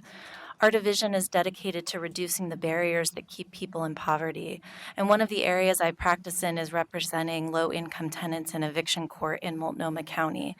Given the competitive Portland rental market and lack of affordable housing, many tenants have difficulty keeping up with high rents. Every month, this puts a strain on low-income renters as a significant portion of their income is put toward housing. Given this reality, the vast majority of my cases in eviction court are for non-payment of rent. In this kind of case, the tenant is typically served a 72-hour eviction notice for not paying rent that month. Then the process moves rapidly. When the tenant eventually goes to court, often the landlord or the landlord's attorney is willing to work with them, setting up an agreement for a payment plan so the tenant can make up the back rent. Unfortunately, the circumstances that led to the tenant falling behind on their rent often haven't changed. They frequently enter into the agreement to avoid being evicted, but without the ability to pay the back rent or even their future rent. Once the tenant defaults on this agreement with the landlord, the tenant will then have an eviction on their record. After working with numerous tenants, I can say evictions are an emotionally devastating and traumatic event. They also create a nearly impossible barrier to finding housing, which can lead to homelessness. So how does this relate to the discussion around residential infill project? Housing solutions are a continuum. By creating more available, diverse, and affordable housing for middle-income families and individuals, it will shift the market to free up more available housing for renters like my clients. This will take the pressure off, placing my clients at less risk of eviction and the harm that comes with it. It's crucial we do whatever we can to help our fellow Portlanders avoid facing evictions, and I believe that adding housing options in residential neighborhoods will lessen the evictions of low-income tenants. Thank you. Thank you, Nikki. Commissioners, thank you for your time, attention, and patience today. I'm Andre Tremoulet, and I appear before you today wearing two hats. First, as a 20-year Rose City Park neighborhood resident, and the second as a teacher and scholar and actually former classmate of Sarah's at Portland State University, where I now teach housing, as a matter of fact. And I encourage you today to remember one important thing. As planning commissioners, you are part of the conscience of the city. And today you also face not just a technical choice or a series of technical choices, but also a moral choice. You've heard testimony today about history and Portland's history and the importance of Portland's historic neighborhoods. And I agree with the importance of Portland's history. And a part of it is a less pretty history. It's the legacy of discrimination, things like redlining, blue lining, steering, deed restrictions, and urban renewal. All those things are important, and they have their fingerprint on the city today. You also know that our real estate values have skyrocketed. As a homeowner, some people like me who lives in Rose City Park have benefited mightily from those increase in prices. But it sits heavily on my conscience that others have been left out. Many of my neighbors don't want to see our neighborhood change, and I get it. Change, people in their cars can be annoying. But for me, it's a moral choice. It's about building in, as Sarah said, future affordability. So one of the questions a planning commissioner asked a second ago was, okay, so housing is built and it's not necessarily going to be immediately affordable. And yes, new housing is typically more expensive than existing housing. But the question is, what's going to be the case 20, 30, 40 years from now? And the answer is you're changing, have the potential to change the trajectory Thank you, of how Andrea. this city is developing. Thank you. Appreciate it. Good evening. My name is Patty Nelson. I am a longtime resident in Portland, Oregon. I was born and raised here. I still live in Northeast Portland. Proud to be an Oregonian. I followed RIP from the very beginning. Down at City Hall, 2014, when a number of neighborhoods gathered together and they spoke loudly and clearly about the concerns about the demolitions of quality homes and the effects of the affordability. And I appreciate the point of trying to get affordable housing. I am astonished that the way the RIP has been modified to try to accommodate that, I really think that it's going to do the reverse.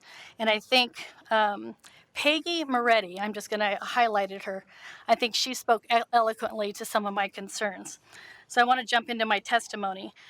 I like some of the aspects of RIP. I think some of it will help with the scale that we've seen, address some of the scale issues within the neighborhoods.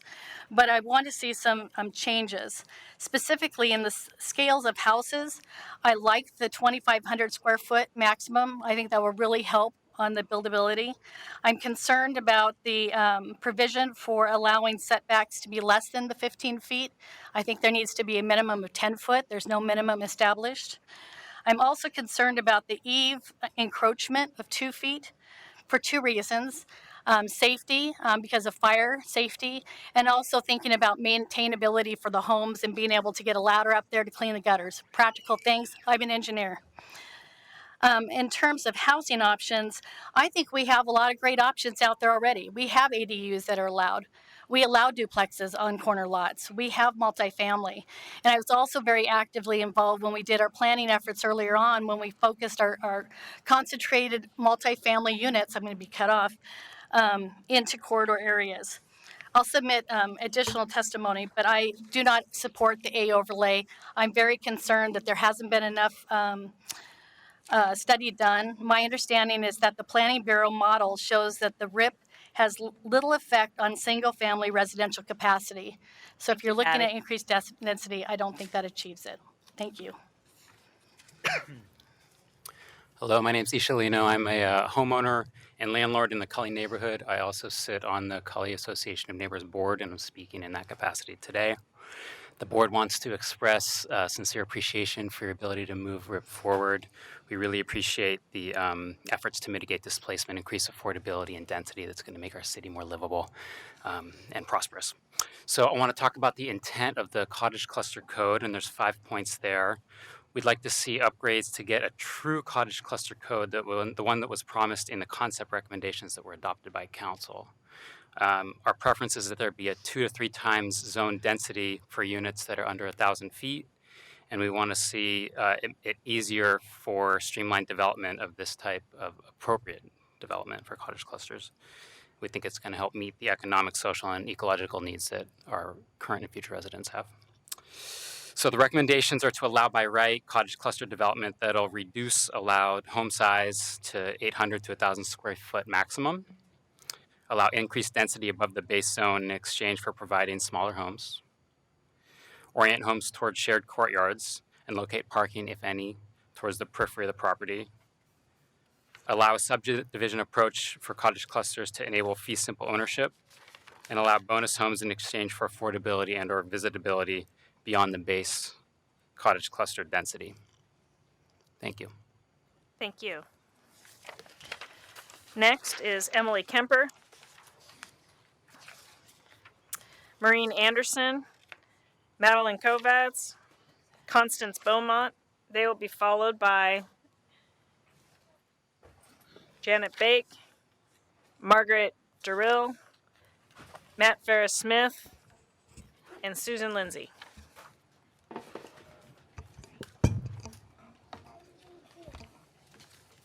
Go ahead. Emily? Hello.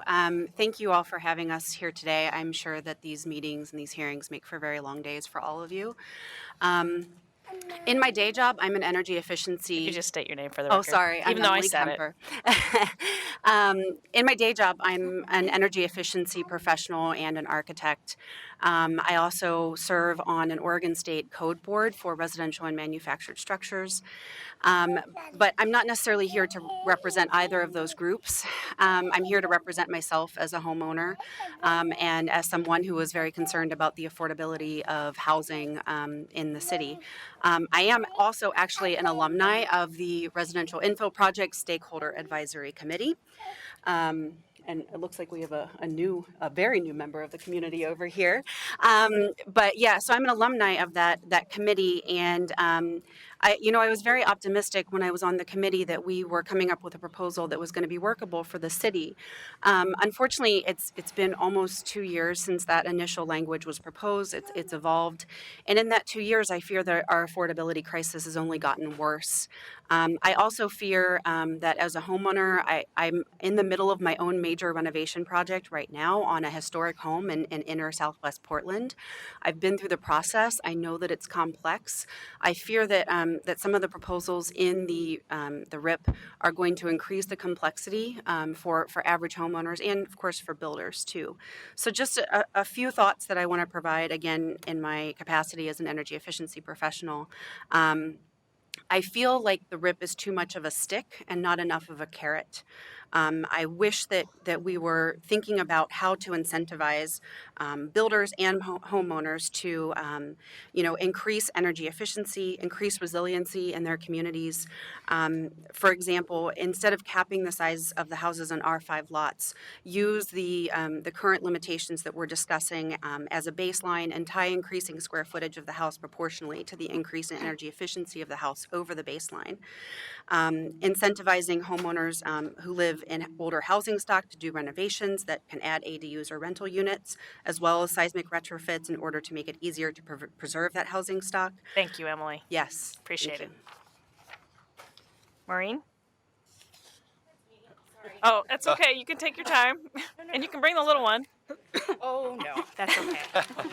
Sorry about that. He wants to participate in our democratic process.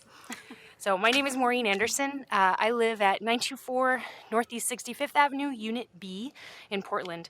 I work as a night shift nurse in maternal baby medicine at OHSU. That's my son, Barney. He's 20 months old. I'm here in support of re-legalizing small housing units as part of the residential infill project. Almost 3 years ago, my now husband and I started looking for a home of our own. We have little time to spare for yard work and no interest in more than 1,000 square feet. More important to us was to live near public transit, affordable groceries, and people that we knew. As anyone who has tried to relocate within Portland in the last few years knows, the city has few options for middle-income families who want to prioritize proximity over space. We considered old freestanding homes that were on the edge of our price range and the outskirts of our commute tolerance simply because they were among the few physically small and relatively affordable homes available at all. Fortunately, backyard cottages are legal in Portland. So instead of buying a home we didn't want, we ended up going in with our former housemates to finance an 800 square foot ADU in their backyard. Because Portland made our little home legal, we didn't have to bid on a home bigger than we wanted, a bid that might have priced out some other family that truly needed that extra space. I think some people you're hearing from today are under the impression that legalizing duplexes, triplexes, and backyard cottages in more situations would lead to the rapid demolition of freestanding homes. I'm happy to say that our neighborhood proves this is not the case. Much of our corner of North Tabor, near the Max, has been designated R1, R2, and R2.5 for 20 years. And most of the homes on this land are still freestanding and decades old. The difference is that some are not. We have a mix of duplexes, triplexes, little old detached cottages, and classic bungalows mixed pleasantly together. Some properties turn over and redevelop just like any neighborhood in any city, but most haven't. I'm glad that when one does, it's usually replaced with two small homes instead of one giant one. Also, no space where this city could be building a home should be reserved to park a car. The need for roofs and walls for families is too great to prioritize machines. If our landlords hadn't been allowed to replace a garage with our home, then our home would not exist, and we would have displaced some other family instead. There is nowhere in Portland that parking is more important than housing. Parking should be allowed everywhere, but mandatory nowhere. Appreciate it. Madeline? Dear Ms. Schultz and members of the Commission, my name is Madeline Kovacs, and I'm the coordinator of the Portland for Everyone Coalition. Portland for Everyone has submitted our full letter to you with detailed recommendations on how we believe the proposal can be strengthened to encourage better use of existing housing stock, add more homes, add more affordable homes, and add accessible homes to our neighborhoods. We support the proposed draft's efforts to incentivize adaptive reuse, preservation, and outlaw one-for-one replacements, also allowing 2 accessory dwelling units and re-legalizing many small-scale missing middle housing options common in Portland's oldest and most walkable neighborhoods. However, to better meet Portland residents' housing needs, the proposal should make smaller housing options and adaptive reuse options available everywhere, not just properties west of I-205, create a true cottage cluster code, not only re-legalize missing middle housing types, but ensure that they are feasible and competitive with new single-family homes. Adding only 86 homes per year for the next 20 years in our neighborhoods will not meet our long-range need for housing in Portland. And please revise the affordable housing bonus to give an additional unit to nonprofits. Please trust the experts working on the ground when they share what could allow them to serve low-income families more affordably.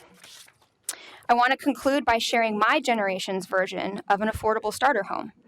As a single, 31-year-old female nonprofit employee, I was able to buy my home almost 2 years ago. Specific factors made this possible for me. First, living in a rehabilitated 1930s small apartment building built before single dwelling zoning was mapped across most of the city made my co-housing community possible. Due to smaller community-oriented homes, we were able to share resources and use less land and energy each. When parking minimums were reduced near transit, 2 vehicle garages on the property were converted into 3 more homes, bike parking, a little guest house, adding to our shared resources and decreasing per capita living costs and energy use over time. We also take the bus a lot. Third, the person who sold me their home gifted it into the Proud Ground Community Land Trust, bringing down the price point to something that was accessible to someone making less than 80% median household income, me. And I'm here and I do what I do because I really want to make this option available for more people, especially people who don't look like me. Thank you, Madeline. Constance? Great, thank you. My name is Constance Beaumont, and I live in Southeast Portland. I support the goal of providing more affordable housing, and I applaud the planning staff efforts to facilitate not only ADUs, but internal conversions or density without demolition. But I question how effective RIP will be overall and have several specific concerns. First, I fear that RIP may simply encourage developers to do more of what they're already doing, which is targeting smaller, more affordable houses for demolition and replacing them with more expensive homes. I see nothing in RIP that requires that the proposed duplexes and triplexes be affordable. And the Johnson Economics Report suggests that RIP may yield a net increase of only 215 housing units over 20 years when one takes demolitions into account. A second concern, RIP ignores other important city planning goals. For example, the comp plan directs the city to promote development that, quote, fills in vacant and underused gaps in the city, like surface parking lots and auto-oriented development. But RIP does not do this. Instead, it scatters the density randomly, making it unlikely that we will reap the benefits that typically come from focused density, benefits like greater transit usage. Arlington County, Virginia, where I used to live, has focused its density, high density, on no more than 11% of the county and has achieved tremendous results. Our climate action plan calls for getting people to drive less and walk more so we can shrink our carbon footprint, but RIP does little to promote the kind of pedestrian-friendly streetscapes that motivate people to walk and will likely erode the pedestrian friendliness of our most walkable neighborhoods. In closing, I recommend that you revisit ways to encourage well-designed, pedestrian-friendly infill not autocentric refill, and test key concepts through a pilot program before applying RIP to half the city. RIP has great goals, but so did urban renewal, and yet it caused widespread, lasting damage to cities across the country. Thank you, Constance. Please hold your applause. If you're in a support, you can wave your hands, but please hold your applause. Next is Janet Bake, and it might be Bokey, not sure. Margaret Davis, Matt Ferris Smith, and Susan Lindsay. They will be followed by Gideon Aram, Brian Jones, John Liu, and Daniel Miller. Janet, go ahead. Oh, Susan, why don't you go ahead? Thank you. Susan Lindsay here. Dear Commissioners, I return again, bringing needed attention and focus on the Planning Bureau's exclusion of the West Hills from the RIP. In the last week, I've spent a great deal of time in the West Hills, enjoyed the beautiful homes, large lots, and explored the close, easy access to some of Portland's finest treasures. Washington Park, the Japanese Garden, the cultural hub of the P5 theaters, Portland Art Museum, Terwilliger Parkway, the fine hospitals and clinics of OSU and the VA, and Portland State University. The RIP's goals of providing more housing options, allowing triplexes on corners, duplexes on lots to create affordability, more diversity, closer access to amenities is being totally ignored in this close-in, beautiful area, which presently and historically is almost exclusively white and affluent. Why is this change to single-family homes primarily on the east side, which already has greater diversity racially, linguistically, socioeconomically, and especially with the much-touted missing middle housing, than these even closer neighborhoods with their large lots, large convertible homes, and fabulous public schools? Why are the West Hills, Portland's enclave of wealth, power, influence, and above all, demographic sameness not included, but instead intentionally left out? The reasons given are absurd, as I detailed last week. I find this proposal with this exclusion as written, frankly, disgraceful. If the RIP is such a good idea for Portland, then the West Hills, historic home to Portland's deciders, belong in it all the way. This commission signing on to this policy and philosophy of continued protection of the wealthy and exclusive protection of their homes, lots, and schools would be shameful. The plan is flawed, the equity lens application here broken. The West Hills must be included, or this plan is hypocritical, elitist, pitting one East Side neighbor against each other once again, and ultimately serving those already and quite literally at the top. Thank you, Susan. Janet? I appreciate the finger waves, guys. Hello, my Janet. name is Janet Baker. I live in Northeast Portland, but I'm testifying for United Neighborhoods for Reform today, which Can you represents... make sure just to pull the mic a little bit closer? I'm testifying for United Neighborhoods for Reform today, which represents many neighborhoods throughout Portland. Last week and today, we've heard a lot from folks from Portland for Everyone, the group co-founded by Eli Spivak. One thing you didn't hear much about last week or today was the displacement that would occur under this RIP proposal. BPS planners acknowledge displacement of current renters as a potential outcome of the upzoning and opportunity overlay. But their analysis of this potential only resulted in removing a couple of small areas and some area in 3 neighborhoods in East Portland. It was a quick and dirty analysis because BPS based it only on census data without digging out information about the actual housing units. That analysis grossly underestimates the potential for displacement under the RIP proposal. A much better analysis was done by Meg Hansen from Chariot Wheel Research Consultants. Using publicly available data, she used tax lot data from Portland Maps to uncover the number of rental homes in the single-family zone. Essentially, the author looked at every property in the database and compared the address of the property to the address of the owner to identify rental units. It also included Metro's multifamily housing inventory to identify existing ADUs in the single-family zone. Of the 151,000 properties in the single-family zone, 21% were identified as rental housing right now. Many of these units are in the A overlay. And these units are distributed throughout the city, not just in the few small areas that BPS identified and removed from the overlay. I urge you to look at this analysis done by Meg Hansen. Her analysis does what BPS staff failed to do.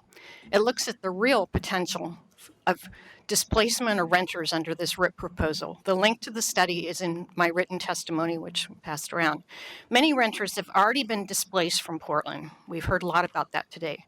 Many more rental homes will be demolished under the RIP because developers profit from tearing down an affordable rental home and building bigger houses or multiple market rate units. In the current market, we're even starting to see demolitions of existing duplexes and triplexes. Thank you, Margaret. Janet. Sorry, I was looking at the next one. Thank you, Janet. I apologize. Margaret. I'm Margaret Davis, and I work with United Neighborhoods for Reform. Also, have served on a couple neighborhood boards. Greetings. Housing choices are great, but only if those choices don't deprive other people of their choices to live in existing affordable housing. I refer to the thousands of viable homes that have gone into the landfill to make way for expensive new construction. If RIP is allowed to go forward at all, please stipulate that it only occur on vacant land, historic vacant land. Planners say we have 2 times the available land we need to meet density projections until 2035. Let's make more great neighborhoods. RIP is not about affordable housing, and all our wishing will not make it so. We really needed all these voices in favor of affordable housing when the planners decided that RIP would not be about affordability. Portland has 16,000 vacant units now, 25,000 more under construction, and all of our density projections accounted for in the last redo of the comp plan. I'm delighted that planners acknowledge displacement as an outcome of the overlay, but why do low-income renters have to live in just 3 areas of Portland to be protected from RIP? Why would we foist displacement on the rest of the low-income renters in the city? Have we learned nothing from urban removal efforts of the past? Portland has always dared to be different, where some saw a freeway, others saw a waterfront park where everybody could come play. We can continue to grow while emphasizing our long-held core values. This green jewel of a place keeps its open space and mature trees when maintaining old-growth housing stock. People of diverse income levels can participate. In a city that worships recycling, we can reuse houses too. Brief RIP rundown. The scale of houses is actually limited to 3,750 square feet, according to one of the architects on the committee, which is essentially no change to business as usual. The the narrow lots were voted down by City Council in December 2016, and the A overlay provides options for whom at the expense of options for whom. A Metro study found that the detached single-family home is by far the most desired housing type. Why tear it down? If it's not affordability, what problem is RIP trying to solve? Thank you. Thank you. Matt? Hello, my name is Matt Ferris-Smith. I live in Portland, and I'm just representing myself today. Thank you for the opportunity to speak to you. I grew up in rural Michigan, where my family ran a dairy farm. After that, I lived in Ann Arbor, which is a cute college town not far from Detroit, if you're familiar with it. Over the years, I watched as subdivisions replaced farmland for miles around Ann Arbor, while Ann Arbor's existing neighborhoods hardly changed at all. As the region sprawled and sprawled, housing prices in Ann Arbor climbed and climbed, and today, Ann Arbor effectively excludes many lower and middle-class people from living in the city. Today, I live in Portland, but I see the same things happening here.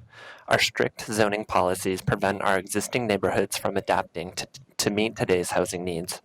This freezing effect fuels urban sprawl while making Portland increasingly affordable only to the wealthiest people.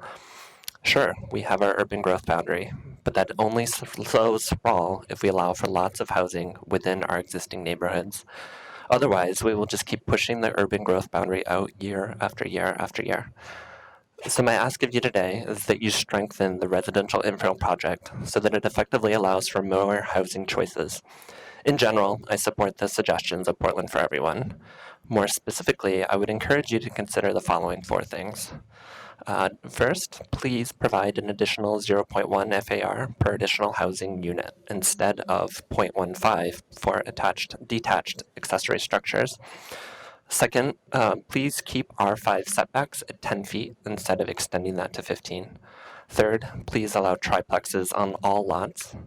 And fourth, please waive parking requirements for all homes. I know there's a lot of fear about seeing our neighborhoods change, but our neighborhoods are already changing, even where buildings stay the same as people are priced out. If you love your neighborhood, let it grow. Thanks for your time. Thank you, Matt. Next is Gideon Amron, Brian Jones, John Liu, Daniel Miller. They will be followed by Brina Hurwitz, Dennis Demaray, Dr. Virginia Janzig, and Susan Kinney? I don't know. You'll tell me. If you're wondering, it says you live on Flower Court. Okay. Gideon? Thanks. I'm Gideon Arome. I'm a homeowner who's been living in Portland for 6 years now. I appreciate the opportunity to voice my support for the residential infill project and the ideas put forth by the Portland for Everyone group. As a young person, I'm very lucky that I was able to afford my home here just a few years ago. But most people in my peer group, even ones with good, steady jobs, can't afford to be homeowners in the city, and without significant housing policy change, may never be able to. My message is straightforward. If we're serious about solving this housing crisis and making sure that Portland is a place where people of various incomes and backgrounds can live, we need to allow for more housing inventory, which means more density. There's no other way to deal with the growing population. We've already seen the effects of increased building on the cost of rent. Willamette Week reported that rents for apartments in newly constructed buildings declined last year, which has contributed to a decrease in average overall rents in certain areas following several years of rapid increases. It's especially important that we increase density in single-family zoned areas. Having more density in the Pearl District or downtown can only help so much because the base cost of constructing large buildings is so high. But allowing more density with duplexes and triplexes on small lots allows for lower cost wood frame construction. This would create badly needed middle income affordable housing. The residential infill project should allow triplexes, at least triplexes, but preferably more, on mid-block lots. The residential infill project should also eliminate parking requirements citywide. Other cities have done it and they've had great outcomes. By requiring new developments to create off-street parking, we make it impossible to unbundle the cost of parking from the cost of housing. With so much lot space required for parking, you pay more for housing, whether or not you own a car. In fact, if you don't own a car, then you're subsidizing the cost of parking for those who do. Will eliminating parking requirements make it harder to own a car in the city? Yes, absolutely. But that's a feature, not a bug. Our city can't continue to support a growing population and expect everyone to be able to get around in a 2-ton box of metal that they store at home. I haven't owned a car. Thanks. Brian. Hi, Brian Jones, resident of Portland off and on since the 1970s. I support the intentions behind the RIP, specifically the goal of promoting more flexibility and development to accommodate current and future residents of this vibrant and growing city. I also support the proposals on the table to strengthen the plan. My issue, however, is that even these don't go far enough to meet the massive needs of Portland's future. When walking through a Portland neighborhood, we don't take offense at seeing the many different styles and varieties of housing that exist next to each other: Victorians, craftsman bungalows, 50s brick homes, courtyard apartments, small buildings, duplexes. But no doubt somebody complained vocally about each and every one of these when they were built, and yet these many styles are what give our city its aesthetic appeal today. There's no reason for us to fear what will be built now and in the future. The only mistake we can make would be to limit the ability of new housing stock to accommodate current and future residents. To give an example that goes way beyond anything under current considerations, look at the hundreds and hundreds of relatively affordable close-in apartment units that exist because Joe Weston was able to build his mustard yellow complexes throughout Northeast and Southeast Portland in the 60s and 70s. While these may not be aesthetic favorites, these buildings are part of the fabric of close-in East Side neighborhoods, and it would be ridiculous to claim that they have ruined the neighborhoods that they're in. Flexibility is what Portland residents need to embrace to keep our city viable for current and future residents of all backgrounds and income levels. There are towns and cities where one can move where little, if anything, ever changes. And those are the places people are leaving to move to vibrant cities like Portland. Thank you. Thank you, Brian. John? Thank you. I'm trying to, okay. So almost everybody here today has talked about affordability and not displacing Portlanders of lower and middle incomes. But we can't agree what RIP will do. Will it do it or won't it do it? So I'm going to show you why RIP will actually lead to displacement. So this is data from the Portland Small Developers Association. This is one of the development groups supporting the RIP. What this slide, which is on their website, shows is that the minimum they could possibly charge for a unit in a duplex or a triplex to even be able to build it is $2,700 a month. That is a rent level suitable for a household of income exceeding $100,000 a year. Even in the quadplexes that you've been asked to approve, the minimum they could charge is $2,300 a month. That's suitable for a household of income over $90,000 a year. So RIP will build housing. It will build housing for the highest income Portlanders. So why that matters is because RIP is redevelopment, right? To build a RIP unit, you have to tear down an existing unit. So the next slide shows the RIP rent relative to average rent in Portland today. Top line there, in Portland, the average rent for a 2-bedroom unit is $1,600. The RIP rent is 170% of that. In many of the neighborhoods that will be targeted for development, the RIP rent is as much as 250% of average 2-bedroom unit rent. That's 2.5 times higher. So let's look at the units that will be targeted. This is a map. Every red dot is a Portland household living in a single-family house that is a rental. This particular map shows an area of North Portland that most of us know. Every single dot there is a family that will be at risk of being displaced because their house can profitably be demolished and rebuilt to housing for people who make over $100,000 a year. And up in this area of North Portland, I can assure you the average household income is not $100,000 a year. So RIP is, next slide, by the way. RIP is targeted right at low-income Portlanders, and especially at vulnerable populations. So the blue shading here is BPS overlay showing vulnerable populations. Overlay goes right over that. So RIP is basically the anti-Robin Hood, right? It's dressed up in appealing language, but what it is it takes housing from the poor to build housing for the rich. Thank you, John. Daniel? My name is Daniel Miller, Portland resident for about 17 years and a renter. We have a housing emergency in Portland. This is both obvious to casual observation and officially declared by the city.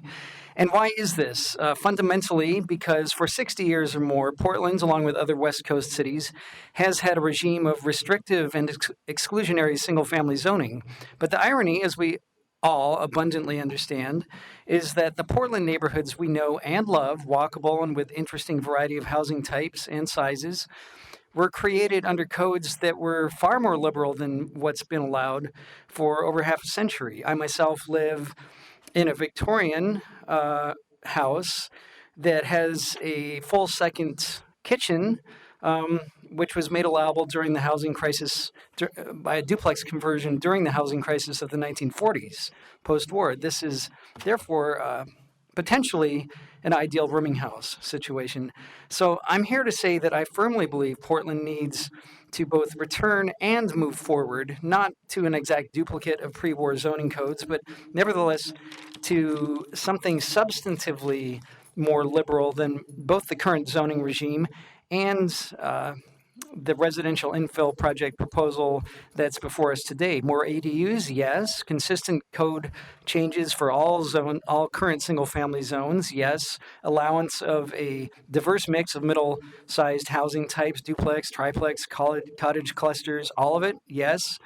And in more specific terms, I would say that I more or less wholly support the proposals and recommendations of Portland for Everyone as detailed in their letter dated today to the Portland Development Commission. And I would say also that this is not a matter of a giveaway to developers. It's a matter of what types of housing will, in any case, be built as more and more people move to our city. All those single-family houses that are currently being rented, it's just a matter of what is allowable. And more broadly and Thank you, crucially, Daniel. this is a matter of moving past exclusionary post-war monoculture. Thank you, Daniel. I'm sorry, Kat, I have a question. Okay, Andreas, I'm kicking you under the table now. I have really long legs. John, is the map, I see it's created from a variety of data sources. Did you make the map yourself? No, this is the map that Meg Hansen of Chariot Wheel, and so you can go online and look at it yourself. It's created from all public data sources, publicly available. Thank you. Next is Brianna Hurwitz, Denise DeMarcy, DeMurray, maybe, Dr. Virginia Janzig, Susan King, I think, followed by David Scholhammer, Lilia Jones, Sam Noble, and Eric Thompson.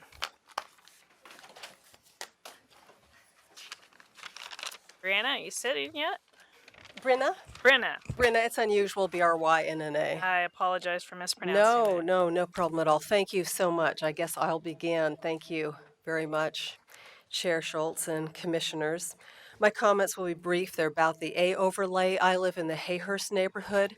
It's traditionally a rural neighborhood. And Brenda, could you make sure to read your name into the record, even though we just sat there and talked about We just chatted about we didn't say my last name. Exactly. So Thank you. First name Brenna, last name Hurwitz. Thank you. Nice to see you all. My brief comments will be about the A overlay as it is proposed for RIP for, sorry, get my mind back here. I live in Hayhurst, which is a neighborhood that's very rural. It doesn't have much infrastructure. It's got lots and lots of unimproved gravel roads and no sidewalks. I mean, there's a few, but not very many. So how I feel is that the A overlay in the Hayhurst neighborhood is kind of a one-size-fits-all proposal. It's inconsistent with the 2035 comprehensive plan and with the conditions of the neighborhood. And I'll list the following reasons. One is our lack of transit.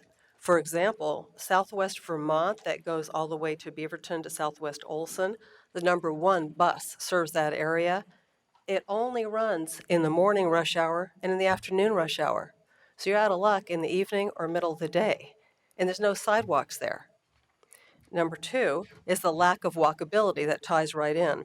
There are few safe, accessible pedestrian and bicycle connections because of the numerous unimproved gravel roads with no sidewalks. There are no necessary services such as grocery stores, pharmacies, etc. within easy, safe, and walking or bicycling distance. So why put the density there when there's not the infrastructure? I think it's going to be really dangerous and less safe than it currently is. Landslide and topography. In the Southwest, there are all these seeps. There's springs and seeps all over. And in fact, a year and a half ago, there was a landslide and there was an apartment complex that was destroyed. All those people were homeless for a few months, and then some of them had some help finding homes and others didn't. But it's a landslide hazard zone. Again, let's be careful about that A overlay without these fundamental features in place. Thank you. Appreciate You're welcome. Denise? Yes, my name's Denise Desmarais. Thank you for letting me address you, Commissioner Schultz and other commissioners. She basically addressed a lot of the issues. The big thing I wanted to reinforce was that there is very limited bus service, and in fact there is no bus service on Vermont on weekends. So if you have people increased density who do not have cars, I don't see how they're going to get around unless we also support more services for transportation. Thank you. Thank you. Appreciate you not repeating. Dr. Virginia? Thank you. My name is Dr. Virginia Janzig. I live in the Bridle Mile neighborhood, and my concerns are extremely specific. In particular, the utility services and the lack of sidewalks in our neighborhood, which I suspect applies to a number of neighborhoods. The water, sewer, gas, and electrical infrastructures are at least 60 years old, which I'm sure is true of many areas in Portland. These systems were not designed to handle the increased population as described in the current residential plan overlay. We've already had one sewage overflow in our area of the neighborhood a year ago this past winter. Additional overhead electrical lines we have the overhead in our particular area of the neighborhood will increase the likelihood of power outages and fires during severe weather, both winter and summer. The cost to maintain, repair, and replace all of these services will far exceed the estimated increases in fees and property taxes. It's also not clear that we have the police and emergency services nor the schools to support the proposed population increase. The lack of sidewalks puts all pedestrians, especially children, at risk. I think of the dark winter mornings and the dark afternoons, particularly in the areas where there is a lot of parking on the street. There are no sidewalks. Access to public transportation is challenging and dangerous, especially for those with disabilities. I don't know how many times I've seen, there's a gentleman who walks with a walker down Dosh Road to get to the bus on Beaverton Hills Highway. There's a woman who has an electric cart. I see her infrequently. There are no sidewalks for these people. Children walk. In fact, our house has sort of a cut through between the two houses behind us for people walking down Dosh or up Dosh to avoid the very dangerous dog leg that we have on Dosh. And in addition, access to major employment areas and healthcare facilities using public transportation is abysmal. To get out to Nike or Intel, assuming you catch all of the transfers on time and everything's running on time, you're looking at least at an hour and 15 to an hour and a half. Thank you, Dr. Janzig. You're welcome. Appreciate it. Thank you. Susan? Good evening, members of the Commission. My name is Susan King. I am the Land Use Co-Chair for the Hayhurst Neighborhood Association, and tonight I'm speaking on behalf of Hayhurst. Much has already been said. I'd like to briefly focus today on the A overlay, which Hayhurst Neighborhood Association does not support. As Brenna Hurwitz said, this, we believe, is a one-size-fits-all proposal, which is not going to accomplish the goals of the originally initiated RIP. We believe that a better choice is to accommodate the needs of new residents, existing residents who wish different housing, including purchase, and those of us who have invested in our neighborhoods and our city for many years. The better choice is to remove the overlay from our area and allow more moderate infill to occur based on the existing allowances. And I'd specifically like to talk about the ADUs. So Hayhurst recommends the retention of the existing requirement or this existing allowance for one. We would also recommend that the following conditions be applied: that homeowners would receive reduced or waived development and permit fees, which we know the City Council has already acted on, stronger enforcement tools to deal with problems if they arise, and the collection and publication of objective data that demonstrates the effect of ADUs on achieving neighborhood-compatible housing at a more affordable price. The increased density in Hayhurst is not acceptable based on the following that's already been stated. Insufficient transit, I think, has been well documented. Lack of sidewalks fosters inadequate street safety. There is no ability to walk or bike safely to public transit, even if it existed in our neighborhoods. We have no ability to walk to services from the A overlay area. They don't exist. We do have Gabriel Park and we have a community center, but that doesn't provide groceries or health care or pharmacies or anything that supports activities of daily living. Topography is a significant problem. The A overlay in Hayhurst, some of it covers the most steep streets with no sidewalks and no accessibility to transit. And finally, the environmental degradation that will occur if allowable building under RIP occurs, if it occurs, by reducing the opportunities for yards, garden, and trees. Thank you. Appreciate it. Next is David Scholhammer, Lilia Jones, Sam Noble, Eric Thompson. They'll be followed by Mark Mishoff, Carolyn Woodsong, Terry Jablinski Milton, and Ben Schoenberger. David? I'm David Scholhammer, and I chair the Land Use Committee for the Selwood Moreland Improvement League, better known as SMILE. We have submitted written testimony on the residential infill project, but today we wanted to discuss one of our frustrations with the city planning process, the separate consideration of single-dwelling, multi-dwelling, and commercial zones. The city evaluates the impact of increased density in each zone individually, but does not appear to consider or plan for the cumulative impact of new development in all of these zones. We ask that the city consider, evaluate, and plan for the cumulative impacts of proposed increased density and ongoing development throughout our entire neighborhood.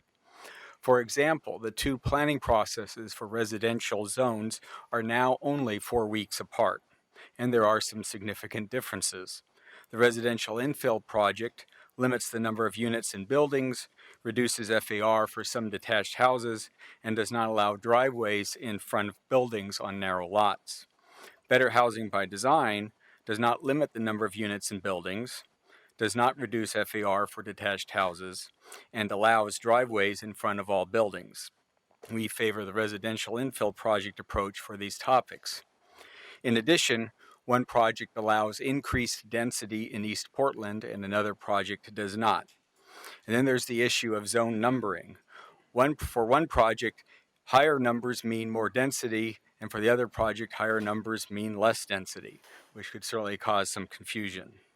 So we believe that you, the Commission, should consider and advance the residential infill and Better Housing by Design projects together. And we'll be back in 4 weeks. Thank you. Thank you, David. Lilia? Hi, my name is Lilia Jones. I'm here to express my support for the changes that are proposed in the residential infill project because it will increase housing diversity, affordability, and density through a series of fairly unobtrusive changes. As a young person living in the city, I support density because I know that this is the only way to ensure that there will be enough housing to support the growing population in Portland. And people like to talk a lot about people moving here, but the other big part is people starting families and having kids, even people who were born and raised here. And I think that's kind of the part of the population that gets lost in the conversation a little bit. And I really just don't want Portland to become a place where the only way that a young family can afford a house is to inherit it from older family members. And I know there are a lot of cities that are becoming like this. So the other reason I know that housing needs to be dense rather than sprawled is to make sure that we continue to have the clean air and walkable neighborhoods that we all like so much here in Portland. If we allow for sprawl, it'll basically require everybody to have a car, which would tax the already strained transportation and road system and increase pollution. Adding ADUs, narrow homes, triplexes, fourplexes, and all of those types of housing units to single-family neighborhoods is a great way to add housing options to most of Portland's neighborhoods because most of them are single-family. In short, I think the RIP is a great move for the city, and I hope that it'll be implemented. I also want to express my support for all the changes that were proposed by Portland for Everyone to improve the RIP. And specifically, I'd like to call out 2 of them. One is eliminating parking minimums across the city. And the second one is extending the housing options provisions to all areas of the city. This will drive the equity focus that's so important for city policy right now and allow for the creation and development of more walkable and accessible neighborhoods. I hope that you'll consider this testimony and move forward with the residential infill project and the changes that were proposed by Portland for Everyone. Young people like me are going to be the future of Portland, and I hope that we can afford to live here. Otherwise, I'm not sure what that future is going to look like. Thank you, Lilia. Sam? My name is Sam Noble. I live on Mount Tabor. Last year I built an ADU over my detached garage, and I'd love to put another one in my basement. I'm a software engineer, 20-year resident, and I'm not a real estate developer. I'm here today because I think it's embarrassing that unless you want a traditional detached house, we only allow you to live on noisy and dangerous busy streets. I've watched Bay Area residents, friends of mine and family members pay fortunes for scarce substandard housing and count themselves lucky. They'd be thrilled to have options that many younger Portlanders would also be thrilled to have. It's perfectly clear to me that the market will continue to meet Portland's demand for $800,000 and up single-family houses unless it's more profitable to produce something else. These draft amendments aren't perfect, but they're a step in the right direction. And since I know you guys are counting, I just want to say that I support all of Portland for Everyone's recommendations. For me, the most important is allowing additional floor area for each additional unit. 1,250 square feet for half an R5 duplex just feels really small. For the rest of my time, I want to talk about how this proposal intends to protect historic resources, especially contributing resources in historic districts. The more I learn about our historic districts, the more convinced I am that they're really poor matches for things that we care collectively about as a city. Like, I visit Peacock Lane every single holiday season, but I can count the number of times in the last 20 years that I've been to Irvington neighborhood on, I don't know, a single hand, maybe a single finger. Your draft language prohibits A overlay bonuses for certain demolished contributing resources in historic districts. I'd like you to clarify that this prohibition does not apply in any district formed after October 2017, and to further consider that, one, allowing the overlay bonus to still be applied on lots that have explicitly been rezoned, and two, to further limit the proposed protections in very large historic districts like Ladd's Addition and Irvington. Thank you very much. Thank you, Sam. Eric? Good afternoon. My name is Eric Thompson. I'm a native local small builder developer that sat on the original Stakeholder Advisory Committee.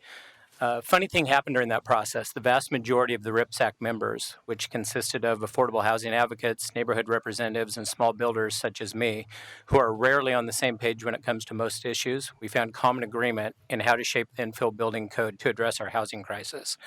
Unfortunately, the proposed draft as written from BPS doesn't take into account the complexities of infill development. And, to be clear, builders are excited to add smaller, more affordable and flexible housing choices, but the proposed draft, perhaps unintentionally, often runs counter to this goal.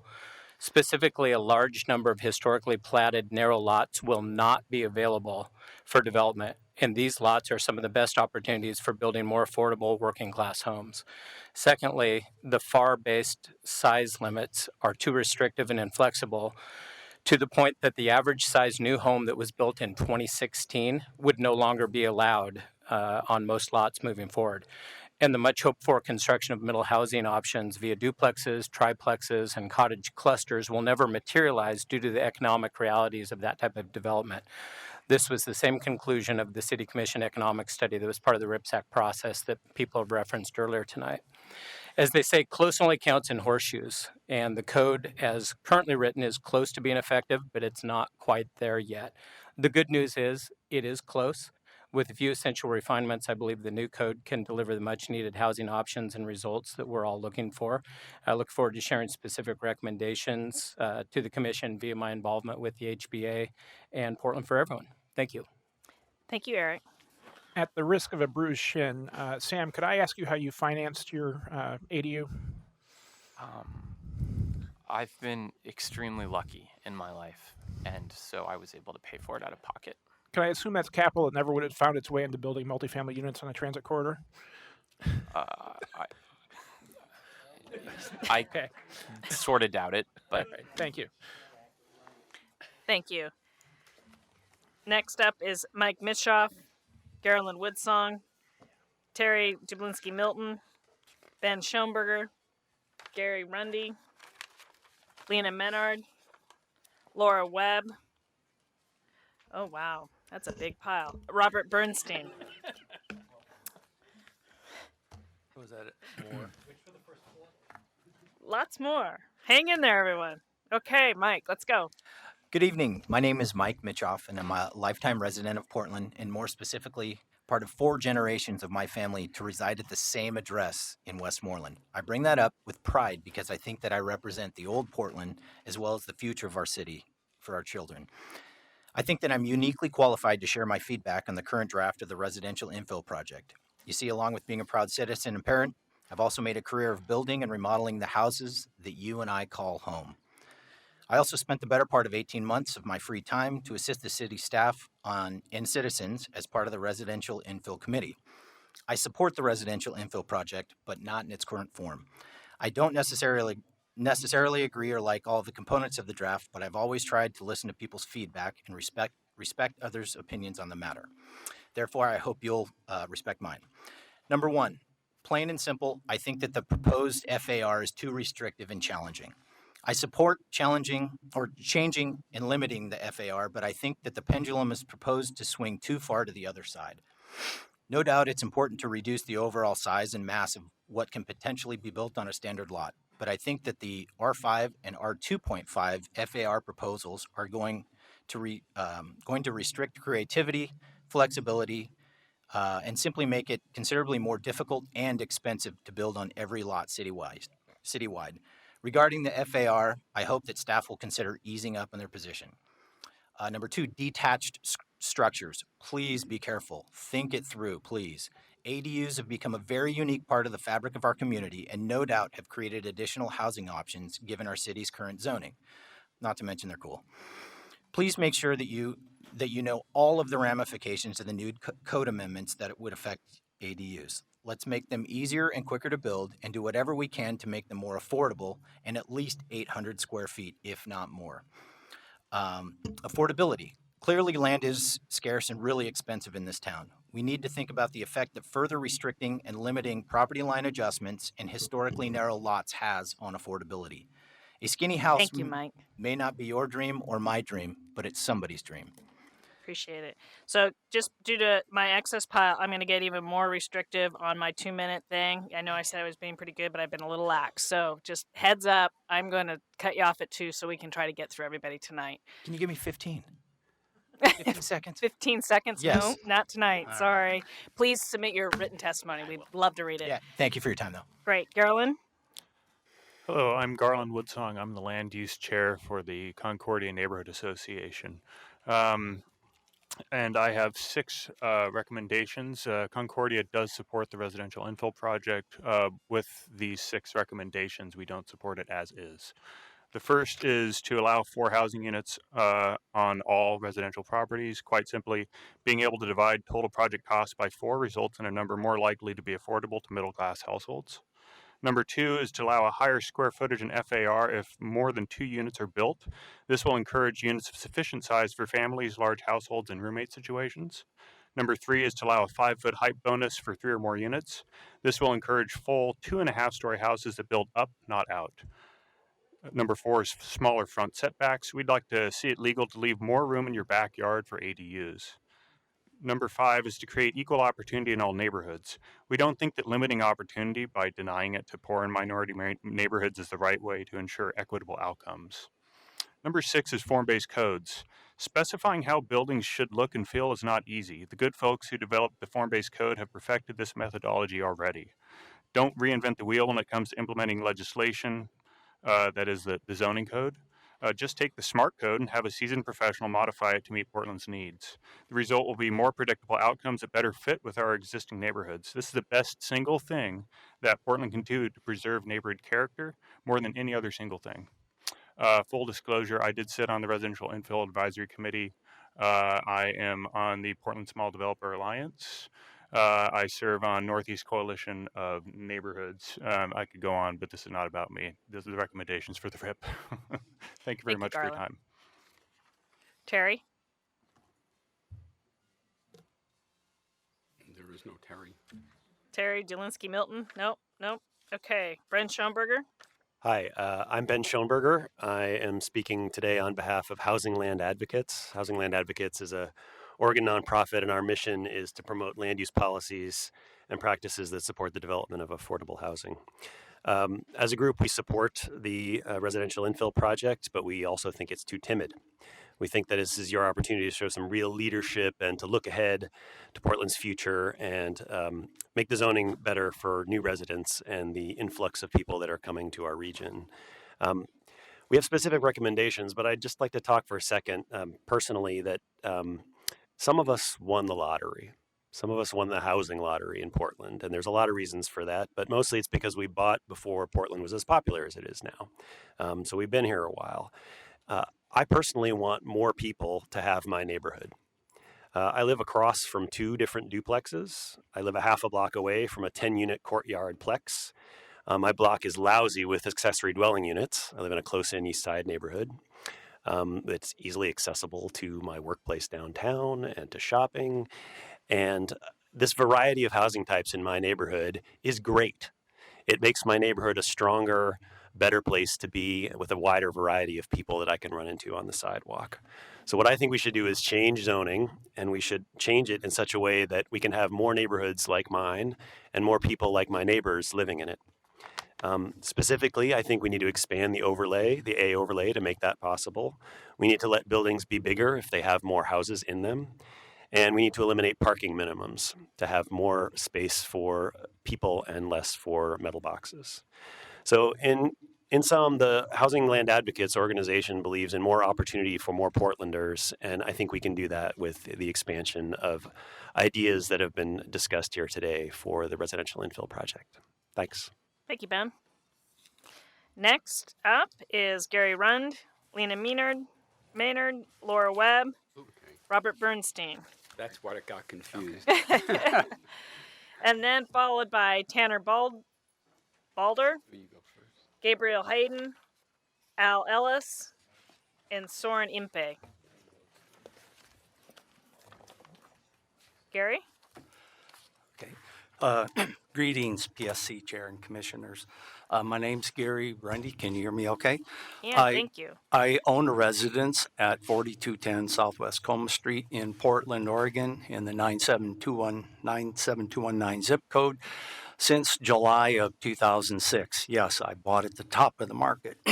So I began representing the West Portland Parks and Neighborhood Association on the Sweeney Land Use Committee in Q1 of 2017. In January of 2018, I've stepped in to fill a role as a Sweeney Land Use Chair. My input this evening is reflected in the key points contained in a formal letter from the Sweeney Executive Board to the PSC. This letter outlines Sweeney comments to the residential infill project. The letter, it's on its way. They're still working at it up at our offices. Simply put, Sweeney is opposed to the A overlay as proposed with the residential infill project as it is presently applied. This is due to Southwest Portland's inadequate infrastructure and topographical constraints. Several of my colleagues from the neighborhood associations have stepped to the mic before me, so I'll try not to be repetitive here. Again, the unique topography is outlined to the point where it has a name. It's called pattern areas, and it is clearly inked into the 2035 comprehensive plan. Okay. The letter then includes constructive comments by noting the future density planning can still be achieved while addressing these pattern areas. Okay. As for infrastructure, Sweeney is not opposed to the development of additional density in Southwest Portland. However, Sweeney would request the A overlay be carefully applied in a less expansive mode as it considers the current lack of infrastructure in Southwest Portland. Thank you, Gary. Okay, thanks. Lena? Hello, my name is Lena Menard. I am a resident of the Cully neighborhood, a graduate of Portland State's Masters of Urban and Regional Planning, and a member of the Build Small Coalition. Thank you all for the opportunity for all of us to speak with you tonight. In general, I support the recommendations from Portland for Everyone and the Cully Association of Neighbors. As somebody who has studied planning and history and architecture for as long as I have been able to look at pictures and read books, I think that the residential infill project is an incredible moment in time. And I wanted to share first some of the testimony from the Cully Association of Neighbors regarding, in particular, expansion opportunities for internal conversions.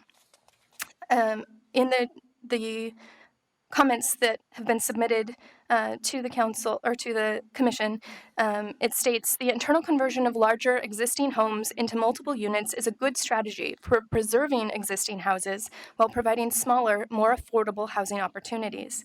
Many of the most affordable rental apartments in Portland were created during World War II in another housing emergency, when owners were allowed to create additional units within their houses. There's no reason to limit this opportunity only to houses of historic significance. CAN recommends that the owner of any house in the A overlay zone that is more than 5 years old be allowed to convert it into a duplex or triplex. I support this particular piece and wanted to highlight it because our household sizes have increased over the years, despite the fact that we do, of course, have many large historic homes, while our household sizes have decreased. A big component of that, of course, is that larger homes were intended to house more people.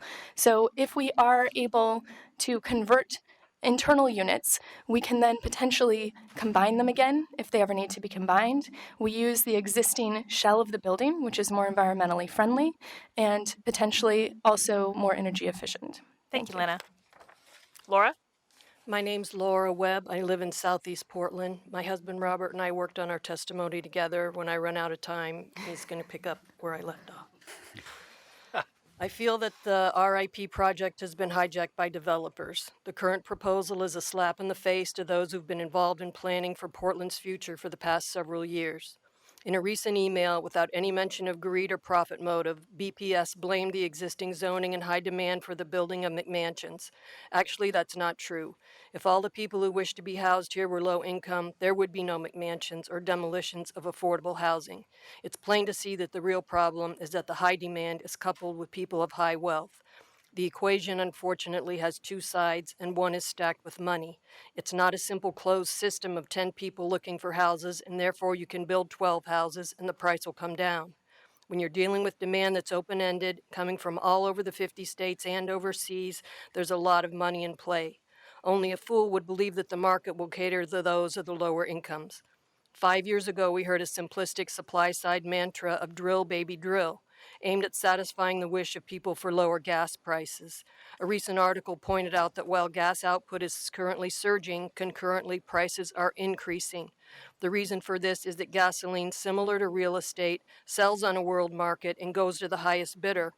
Recent new homes in my neighborhood, under 2,500 square feet, were still priced and sold for well over $500,000. We may rail about this, but to ignore it in favor of homilies is dumb. The only solutions that I see to this are for housing to be in some way subsidized or in public ownership, and for new complete neighborhoods to be configured. Recently, I've been reading about the human foibles involved in making predictions. The email from BPS states as fact that Portland will gain 100,000 households.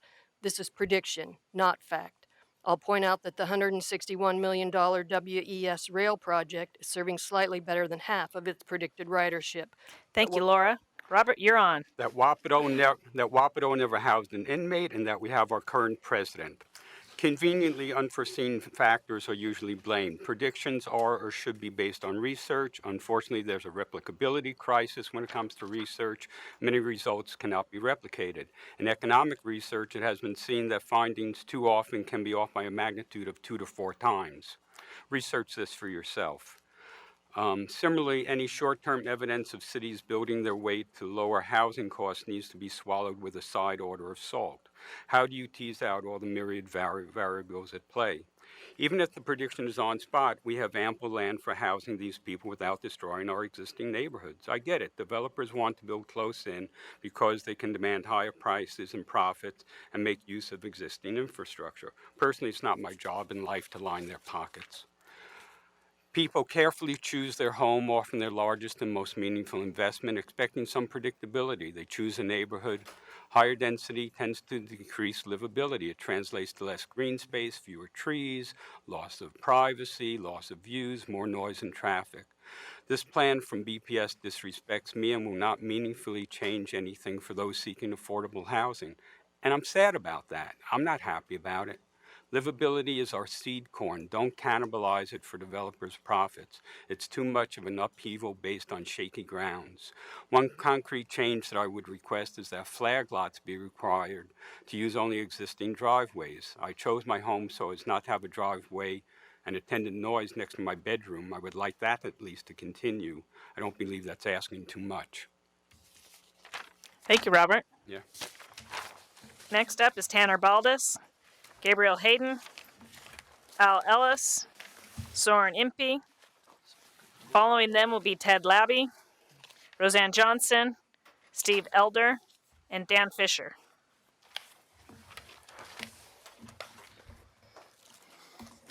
Tanner? Yeah. Evening. Hi, my name is Taryn Baldus. I'm a University of Oregon graduate and a renter in Northeast Portland. And I'm here to urge the Commission to support more multifamily housing everywhere. When I was 9, my parents were divorced, and if it wasn't for multifamily housing, I don't think they would have been able to stay in the same city and split custody. I've heard a lot of concerns about neighborhood character, but to me, for a city to have character, it needs lots of characters. To have soul, it needs lots of souls. And right now, our housing monoculture is failing to provide for everyone.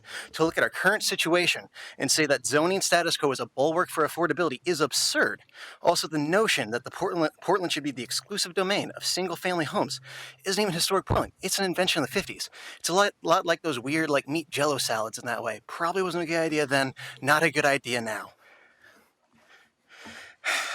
I applaud the RIP for its good intentions, but by city's own analysis, we wouldn't get many more homes, and we need more than thoughts and prayers. For the RIP to be effective, we need to increase the FAR for duplexes and triplexes, pick people over machines, and get rid of parking requirements, and give an extra unit to affordable projects on interior lots. But we can do more. Why not allow 8 plexes on corners, 4 plexes everywhere, and with more bonuses for affordable developments? Does a housing emergency not necessitate an emergency action? Public policy is about trade-offs, but in this case, I think the choice is an easy one. Will we prioritize a 1950s aesthetic preference, or will we prioritize abundant, diverse, flexible housing? Let's re-legalize Old Portland so we can better serve all of the characters in Portland. Thank you. Thank you, Tanner. Gabriel? Hi, my name's Gabrielle Hayden. My wife and I got to live the dream that many who oppose new development champion. We got to buy and restore a pretty old 1924 home that literally everyone else who wanted to buy it wanted to tear down. But let's get real. We could do this because of direct and indirect family support, and that multi-generational wealth, like that of most Americans, was built on government subsidies available only to white people that created and supported segregated single-family neighborhoods that still dominate Portland. In 1919, a primary motivation of the creation of Portland's zoning code was to foster and protect the residents of single-family housing from the invasion of flats and apartments with their floater populations. In 1919, as today, Portland's established homeowning gentry want to use the zoning code to preserve their neighborhoods. I really do see the residential infill project goal as trying to do something else and to try and reach a compromise with existing homeowners to make something that works.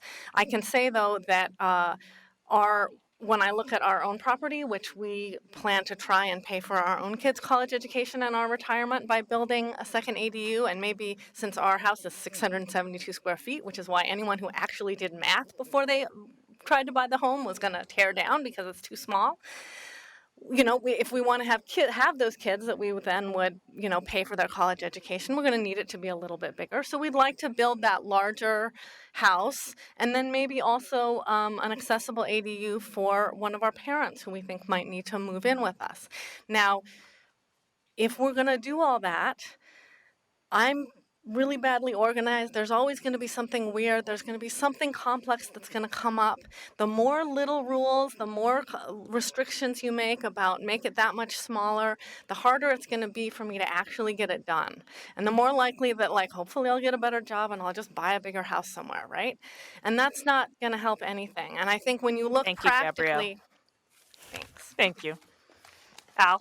My name's Al Ellis. I'm one of the founders of United Neighborhoods for Reform, and I'm the representative on the Demolition Advisory Committee for the Bureau of Development Services. I'm also on the board of the Beaumont-Wilshire Neighborhood Association. I want to say that United Neighborhoods for Reform and the Beaumont-Wilshire Neighborhood Association both concur with testimony given by the executive director of Restore Oregon, who testified when we started about 4:45.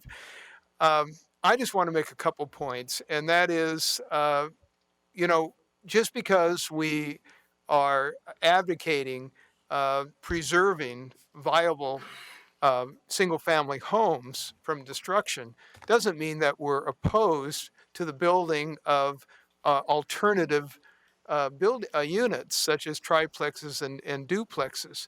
But the middle housing proposal here concentrates the building of these triplexes and duplexes, etc., smack dab in the middle of densely populated, of neighborhoods that are densely populated with single family homes and with very few vacant lots. So where are you going? What are you going to do? What are you going to do in order to build these? You have to destroy homes in order to build these new units. I think they should be built. I think they should be built on vacant lots. I think that infrastructure should be improved. And I just want to leave you with, there are a lot of my children are looking forward to buying their first home, and affordability is relative. But if we destroy the stock of existing homes, it makes the situation all the worse. So I say, don't destroy don't destroy homes in order to grow. That's not the way to go. Thank you, Al. Soren?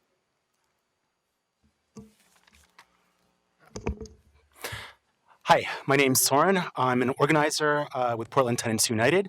I have rented a small unit in a sixplex for 18 years. It's a non-conforming unit thanks to the 1950s era racist and classist land use policies that others have mentioned.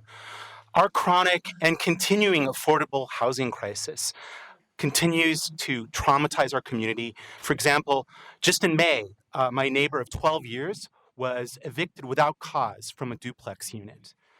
Our land use status quo has displaced tens of thousands of tenants and will continue to displace thousands more. If Portland is going to live up to its Goal 10 and comprehensive plan commitments, RIP must emphasize affordable housing. Small houses, row houses, condoized units are not affordable housing.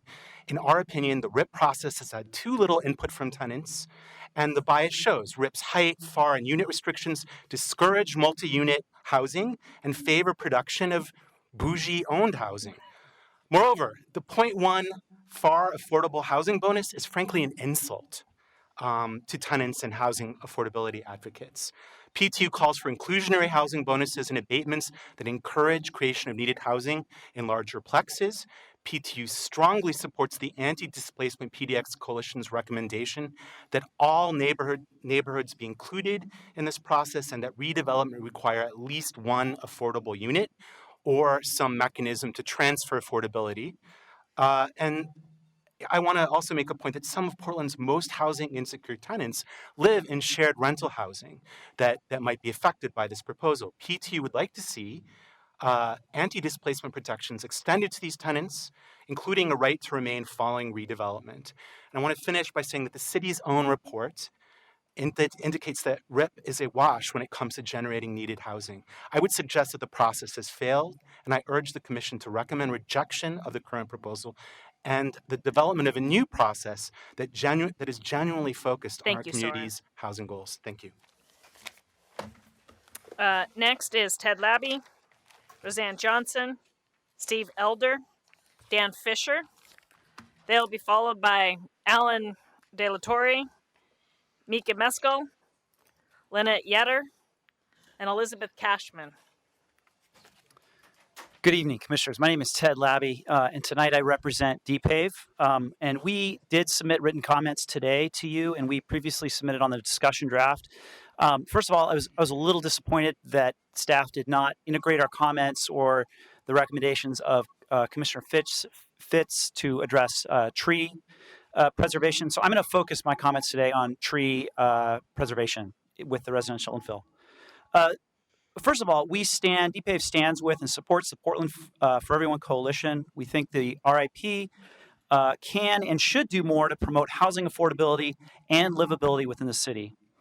I'm going to talk about three specific code changes we can make to address the issues of tree loss and the proliferation of pavement from redevelopment under the RIP. Trees have a multitude of community and environmental benefits. Tree preservation is currently an afterthought in the city of Portland. We think more flexible site planning and accommodations in the code and reducing the total building footprints can help preserve and enhance the city's tree canopy, and that frankly beefing up tree preservation in the RIP is a way to ease a lot of neighbor concerns with new development in the neighborhoods and fit this new density into existing neighborhood fabrics in a sensitive and less disruptive ways. The three things I want to ask you to do with the code is please keep the existing 10-foot setback in the R5 zone. Don't move it to 15 as your staff are recommending. Second thing, a lot of others have brought this up tonight. Why do we need off-street parking in the residential zone? We've taken bold steps to remove parking requirements in mixed-use zones. Now is the time to do that in residential zones. This would do a lot to safeguard trees and create more space for housing. Last thing we'd like to see you do is remove the tree code exemption on all sites, all residential sites that are less than 5,000 square feet in area. Currently, the tree code exempts sites that are less than 5,000. We'd like to see you use a 2,500 square foot minimum. Thank you, Ted. Thanks. Roseanne? Hi, my name is Roseanne Johnson. I work with my small family business, Bluestone Homes, and I'm a native Portland Metro resident, born and raised, now living in Portland with my family in attached housing at that. My husband and I bought our first house this year, in fact. So my main concern with the residential infill project proposed draft as it stands is summarized under economics and housing affordability. So many other folks have proposed the A overlay to be applied throughout the city. I agree with that. And as such, I think it wouldn't need to be even an overlay. It could be incorporated into the base zones as they stand. So encouraging land supply and the ability to build on that land has the greatest chance to provide housing options to Portland residents, including renters. Please do not take away the legal lots that would be eliminated under this current RIP draft. And please rezone all historical narrow lots from R5 to R2.5, not just approximately half of them as proposed. This is very important for housing affordability to allow smaller, well-designed houses to be built amidst larger homes.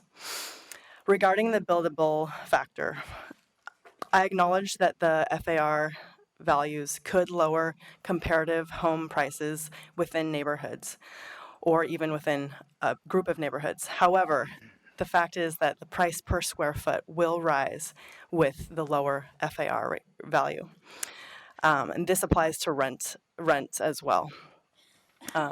So allowing for the higher FAR values across the zones respectively for all types of housing will generate the most cost affordability for renters and home purchasers and homeowners.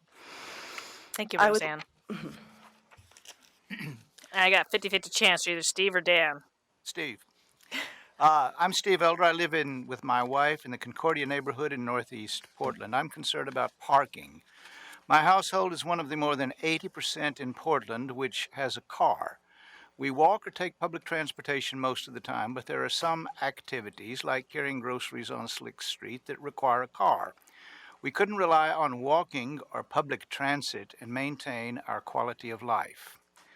Ours is also among the estimated 90% of houses with garages which are not used to park cars.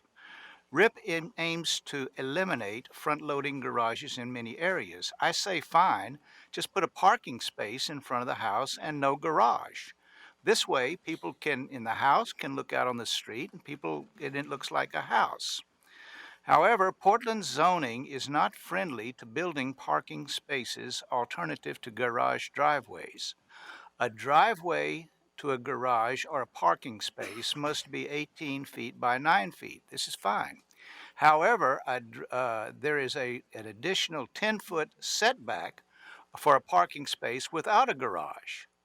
On a personal project, I got a variance or an exception shortening the setback for a parking space only, but it was costly and complicated. I suggest making the process easier. And in deference to the trees, driveways could feature pervious paved stones rather than concrete or asphalt surfacing. Opponents of off-street parking say curb cuts will destroy curbside spaces. They don't have to. I don't have statistics, but I often see 2 or more cars in my neighborhood parking in front and in back of each other. Also in my neighborhood, it is not uncommon to see a car curbside apparently blocking a driveway even when there are other unoccupied spaces. I presume there are multiple cars per household or other arrangements, so a curb can realistically accommodate 3 cars. This requires cooperation. Thank you, Steve.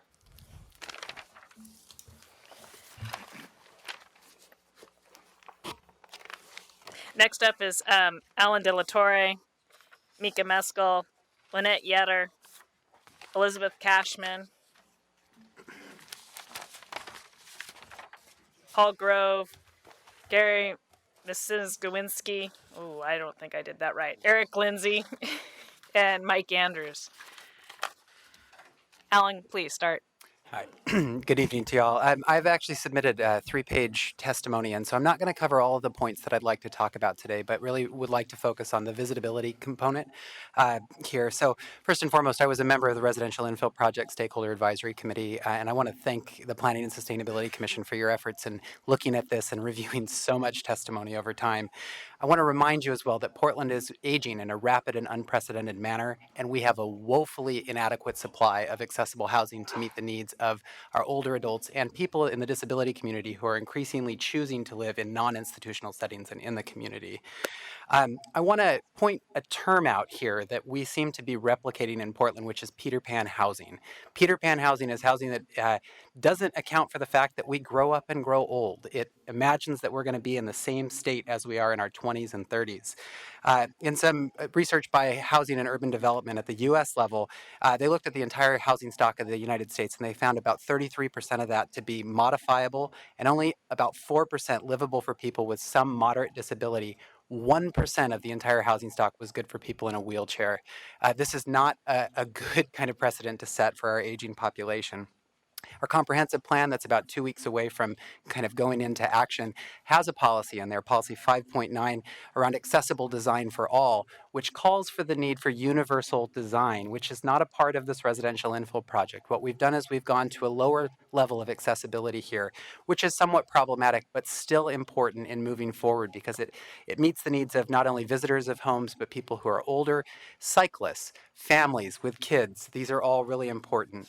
And knowing that I'm getting a little bit short on time here, I want to say that there's a report that I'm looking to publish at the end of this month that will have some of the quantified cost of visitability. I can give you a little bit of a preview here that most of the features around visitability, which would be wide halls and doors, an accessible bathroom, and a social space to interact, were less than $250, estimated by builders in our community, where the highest cost was about $1,250 for a zero-step entrance. Thank you, Alan. Yeah, important things to look at, but I'll follow up with additional details. That'd be great. Thank you.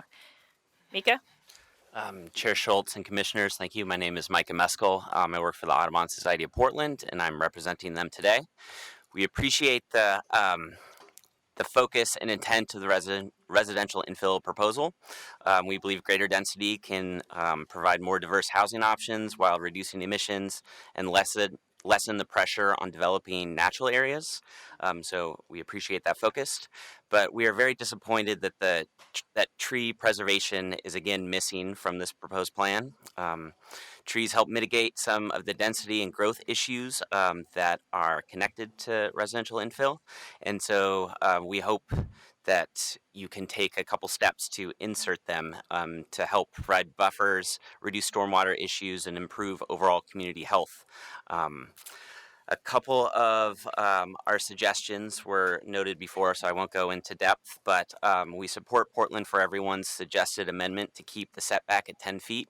That can allow protection of a large tree in the backyard, and we would suggest having some flexibility that if there was a large tree in the front yard, that you could move it back. Second, we strongly feel that you should remove Title 11 exemptions for lots between 2,500 and 5,000 feet. Many of those will be developed within this proposal, and it's important that that trees are preserved when possible and mitigated for when removed. And lastly, you could remove the on-site parking requirement that is part of this proposal, which could help preserve and protect more street trees in addition to front yard trees. And again, trees are an important piece of a healthy community, and they should be part of the future of this plan. Thank you. Thank you, Micah. Lynette? It I don't think so. does not look like it. How do There I it turn is. it? Is that Perfect. okay? Greetings, commissioners. Thank you for your hard work in serving the people of Portland. My name's Lynette Yetter, and I speak on behalf of two groups. We're in solidarity on this issue: Habitat for Humanity and Cully Neighborhood Farmers. Habitat for Humanity has posted their testimony on the MAP app. You can read it there. Our united issue is that we want that all of Cully neighborhood to be designated as a displacement risk area instead of just that little corner of Cully, the whole neighborhood. Talking about livability issues, green space, that Cully neighborhood farmers, our urban farms are like parks. I don't hear anyone saying, hey, why don't we just like fill Forest Park and Fern Hill and everything with houses because we need more houses. No, the parks are jewels and that make Portland livable. The same with urban farms. We provide green space, relaxation, recreation, education, food. You can come and volunteer for a few hours and be rewarded with an armload of fresh, local, organic produce. We provide food to local restaurants, farm-to-table restaurants, and we're a tourist destination. June 10th, I hope you'll come and join Pedalpalooza, the 3rd annual, I want to get the name of it right, Farm Tour by Bike. And it's really fun. And come and see all these farms that are existing, and there's so many that are in the planning process of being sown as ideas. The urban farms being like parks, we need to create zoning ideas that will sustain and support urban farms into perpetuity, like our parks. Thank you, Lynette. Appreciate it. Elizabeth? Yes? Oh, okay. I'm Elizabeth Cashman. I'm a Hayhurst. Elizabeth, if you could pull the microphone down towards your mouth. Oop, there you go. Hello? I'm Elizabeth Cashman. I'm a Hayhurst homeowner. Susan King and Brianna Hurwitz were here with Hayhurst Neighborhood Association. They hit the high points. Also, a fellow whose name started with Gary from Southwest Neighborhoods. The A overlay is just a bad fit with the Hayhurst Neighborhood Association because we don't have the infrastructure. We've got overhead wiring. It seems to be inconsistent with your 2035 plan, which is going to have diversity where there's, quote, frequent transit and walkability, and sort of we don't have those. So I think that's all I want to say about that. I support the other people here that say don't forget the trees because that's an important part of our city. That's all I got to say. Thank you very much. Thank you very much. You guys can go. Just a heads up to commissioners, we and those in the audience, we think we can get through everybody tonight if I've got a quorum that can stay till 8:30. So if you can maybe raise your hand to let me know if you could stay. I will let you know in just a second. So I'm sorry, we've got 1, 2, 3, 4, 5, 6. Okay, we have a quorum. So for what it's worth, we are at 66 right now. We are hoping to get through 91. And like I said, I think if we all can be polite and limit it to 2 minutes, we will be here till 8:30. So I'm going to stop talking so we can get there. So Paul Grove, Gary Minzawinski, Eric, thank you, Eric Lindsay, Mike Andrews. They will be followed for, and perhaps if the next 4 could just kind of get ready to come on up, we'll get through quicker. Eliana Andrews, John Kesserring, Judy Posey, and David Strew. Paul? All right, thank you. Chair Schultz, members of the commission. For the record, Paul Grove with the Portland Metro Home Building Association. I've submitted written remarks. I also have a copy of my testimony here for the commission as well. And it does include some images of housing types that could potentially be impacted under the draft proposal. So I wanted to start by echoing the sentiment, Portland for Everyone, and we are a member of the organization, a very proud member of that. But unfortunately, the proposal in its current form is one that we cannot support. In my testimony, I've provided some more detailed explanations as to items for refinement, but today I want to touch on 3 things very briefly. The first is the opportunity zone. You've heard a lot of testimony about that. We're wholly supportive of that. It should be extended into East Portland.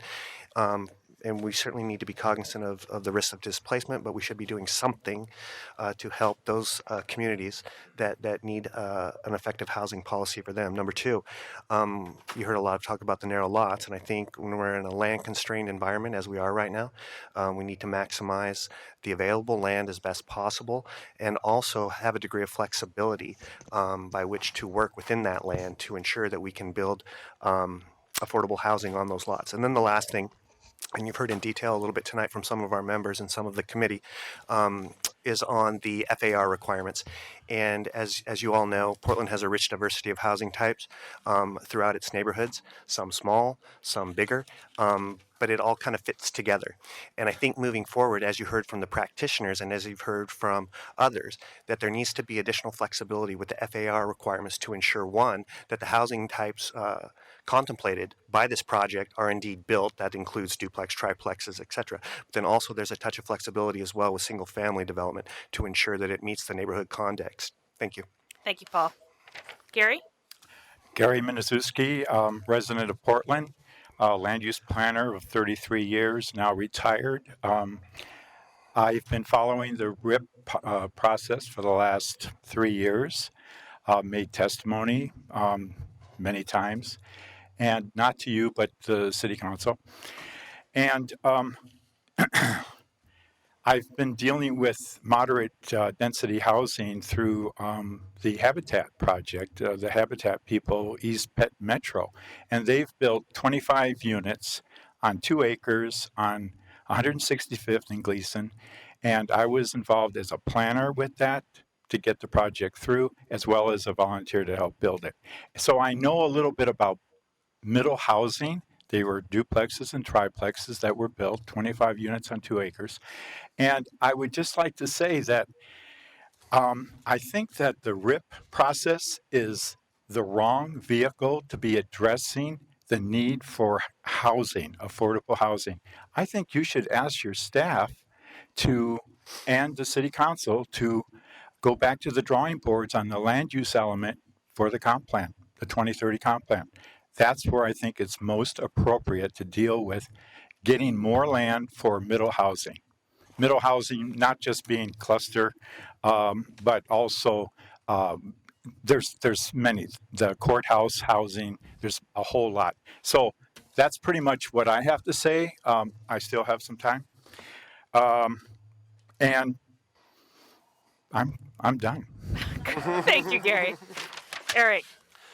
Good evening, commissioners. My name is Eric Lindsay. I'm currently the lucky owner of a home in Reedway, and I also had the privilege of growing up in Overlook, where I work as a property owner manager and a small-scale developer for a small family company. When I look at the RIP as it currently is proposed, I have that disappointing feeling that it won't reach kind of that threshold effect that some of the other people have commented on, and that is it's not going to create ample middle housing across Portland's amenity-rich neighborhoods. I actually think what's going to happen is we're going to have a continued trend of one-for-one replacements or single home infills, and those new homes are just going to be 2,500 square feet instead of 3,500 square feet, which doesn't seem like a major benefit. It kind of seems like a new home massing reduction project, not so much infill project. And I think that the city's own economic reports support that contention. So I really want to urge you guys to amend the draft so that it incentivizes small multifamily buildings. Specifically, I'm just going to not repeat a bunch of things. Garland, Woodsong, Opal, and Eric Thompson all said things I really support, and I support much of which Portland for Everyone has also said. The thing I really want to emphasize from the perspective of a developer, I really would rather build things that are more affordable or actually affordable, and allowing for a FAR increase per unit and triplexes and fourplexes by right on all lots would really go a long way to making that viable to try to achieve. I don't think the RIP is a panacea, but I think if it's correctly structured, it could really have a meaningful benefits for a lot of people. Thank you so much for your time this evening. Thank you, Eric. Mike? Hi, this is Mike Andrews, or I am Mike Andrews, and I will be reading a letter from the South Burlingame Neighborhood Association in Southwest Portland. My daughter will read part of it too. We won't get through the whole thing, but we'll leave you a hard copy. The South Burlingame Neighborhood Association strongly opposes the residential infill project because the proposed A overlay zone would negatively impact livability in the majority of our neighborhood. We request to be removed from the A overlay zone. Why does the South Burlingame Neighborhood Association oppose RIP? For 4 reasons. It does not follow the 2035 Comprehensive Plan and Zoning Code. The overlay zoning does not support historical or long-term planning goals. It will not result in housing that is affordable or prevent home demolition. It will negatively impact the quality of life and the environment, tree canopy, and open space. RIP disregards the comprehensive plan directives to respect neighborhoods and to focus density on centers and corridors. Placing up to 3 housing units on a single lot is contrary to the zoning code's definition of a single dwelling zone. We request that RIP adhere to these crucial components of the comprehensive plan and the zoning code. We request that South Burlingame neighborhood be removed from the A overlay for the following reasons. None of the neighborhood is within a quarter mile from frequent transit. It has low walkability and low transit scores.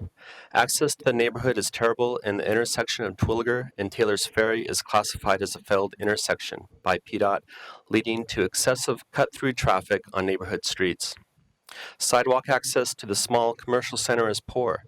Many streets are unpaved and lacking sidewalks, and there is little likelihood of improvement in the foreseeable future.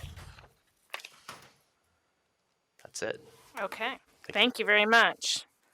Eliana, I suspect you're going to finish that testimony. Then John Kesselrig, Judy Posey, David Strew.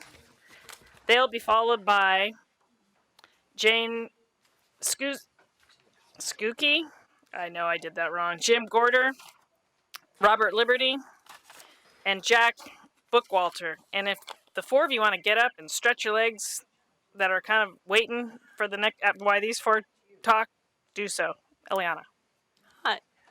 Good evening. My name is Eliana Andrews. RIP will produce both additive and subtractive qualities to the neighborhood, the majority resulting in negative outcomes.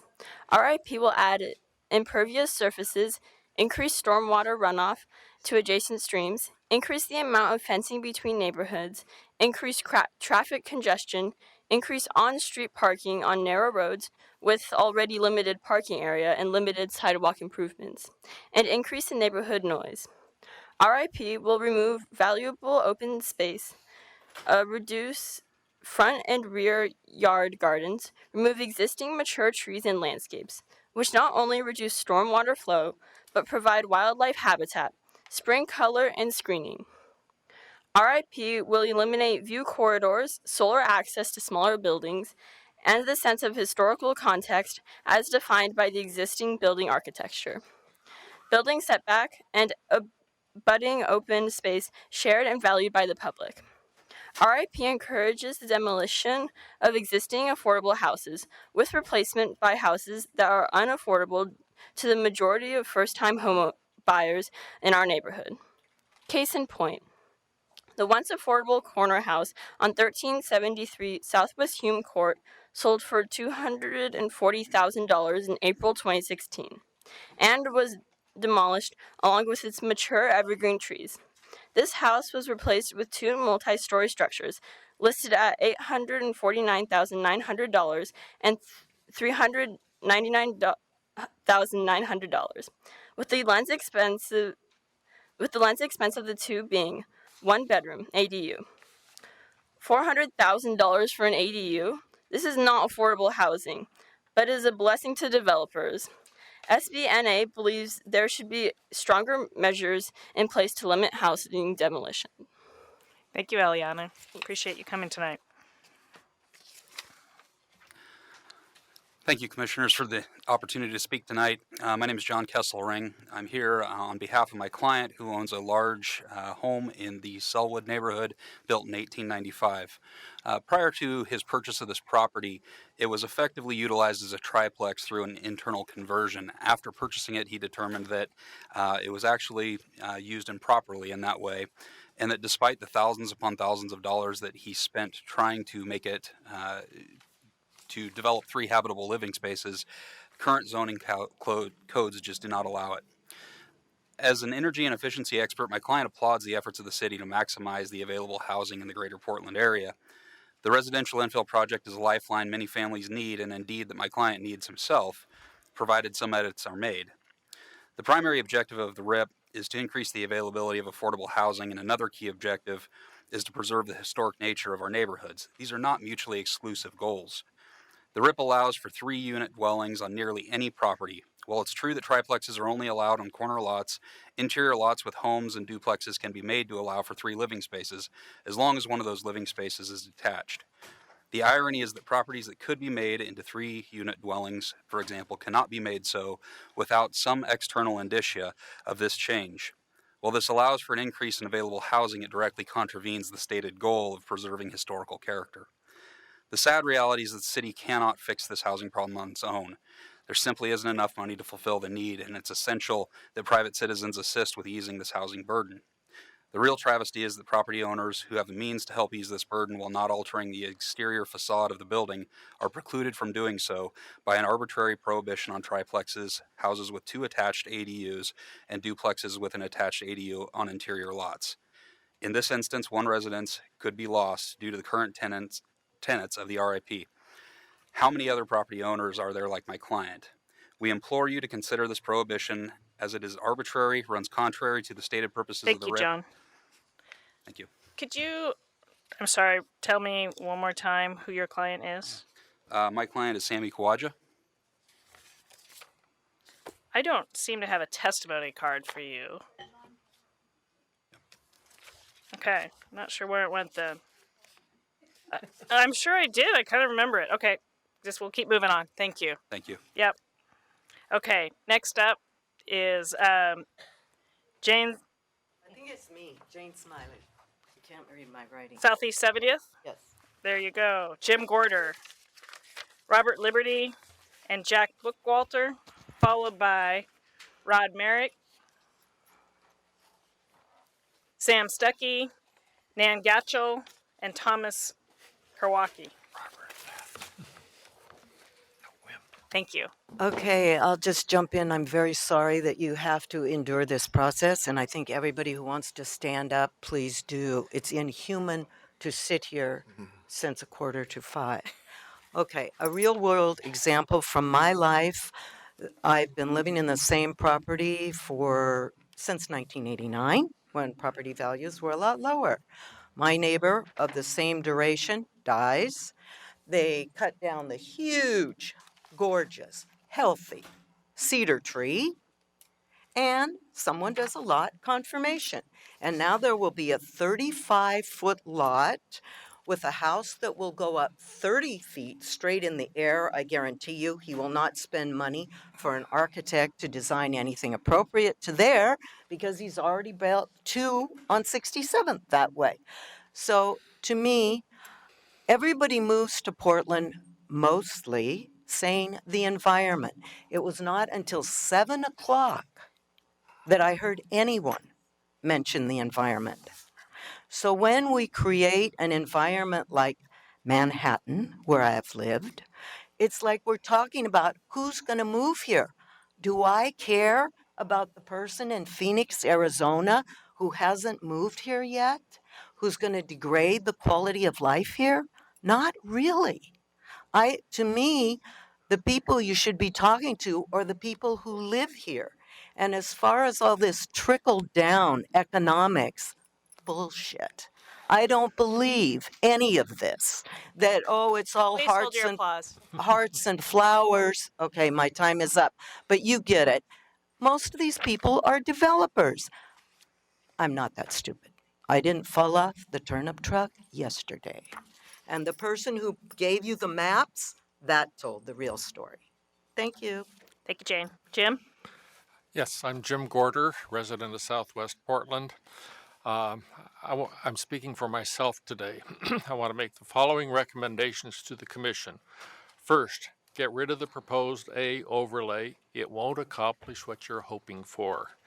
Dispersed density is called for in the A overlay is contrary to a cornerstone of the comprehensive plan focusing density around centers and major corridors. Second, stop demolitions. I was a member of the RIPSAC Stakeholder Advisory Committee, and we were not permitted to talk about the implications of demolitions on that committee. So I'm going to take a minute to do that now. A replacement house is always more expensive than the one demolished.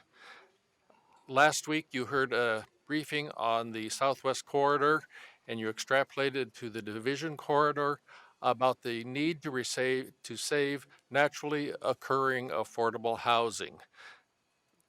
The RIP project is absolutely contrary to that. The replacement housing is inevitably, or almost inevitably, going to result from a demolition. Work to save NOAA housing in all parts of the city. Last one on demolition, one size fits all FAR targets smaller houses for demolition. Finally, give us truth in zoning. The citizens of this city deserve nothing less than predictability and transparency. The development code says that single dwelling zone is for individual housing units. To allow up to 4 units per lot is deceptive at best and dishonest at worst. Rezone for higher density if necessary. Follow the comp plan guidance. Develop new high opportunity areas in other parts of the city. Thank you. Robert? So I'm not Robert Liberty, but if you'll allow me to represent him, he asked me to share his thoughts, and I'll be real brief. He wanted it. And what's your name for My the name is record? Neil Heller. Thanks. Go ahead. Yeah, he wanted it to be on the record that he supports the Portland for Everyone amendments to the residential infill project. He encourages middle housing everywhere, as well as expanding the A overlay. So, thank you. Thank you. Jack? My name is Jack Bookwalter. I am a resident of Northeast Portland, and I serve as the land use chair of the Beaumont-Worcester Neighborhood Association. I'm also a member of UNR. I'm also happen to be a retired planner from Sonoma County, California.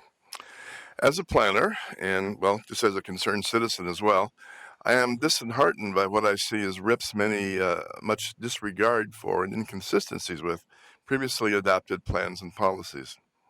I wonder sometimes why we even have plans if we just ignore them so cavalierly. Other people have testified at the previous hearings about RIP's inconsistency with the comp plan policies regarding historic preservation, encouraging development that fills in gaps in underutilized and vacant parcels, and the preservation of small, affordable single-family houses in all areas of the city. That is a plan and goal of the plan. One of the most glaring inconsistencies in my mind is RIP's scattershot approach to density.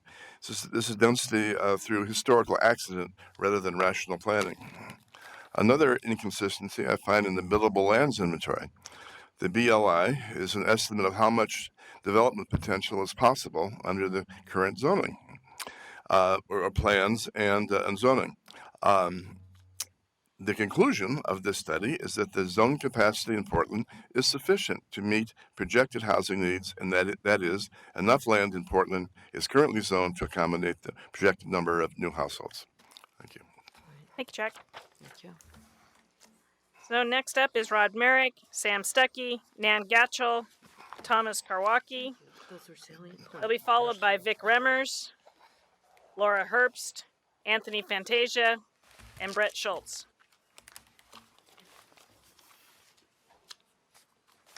Rod? Thank you. My name is Rod Merrick. I'm an architect, member of the SAC for the RIP, and neighborhood board chair. The question before you is not whether we need additional density or additional housing, but to consider where it should be built and what impacts it will have. The A overlay is the wrong approach.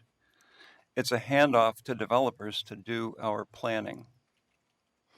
The RIP runs roughshod over our adopted comp plan goals and policies, specifically to concentrate density around centers and high amenity corridors.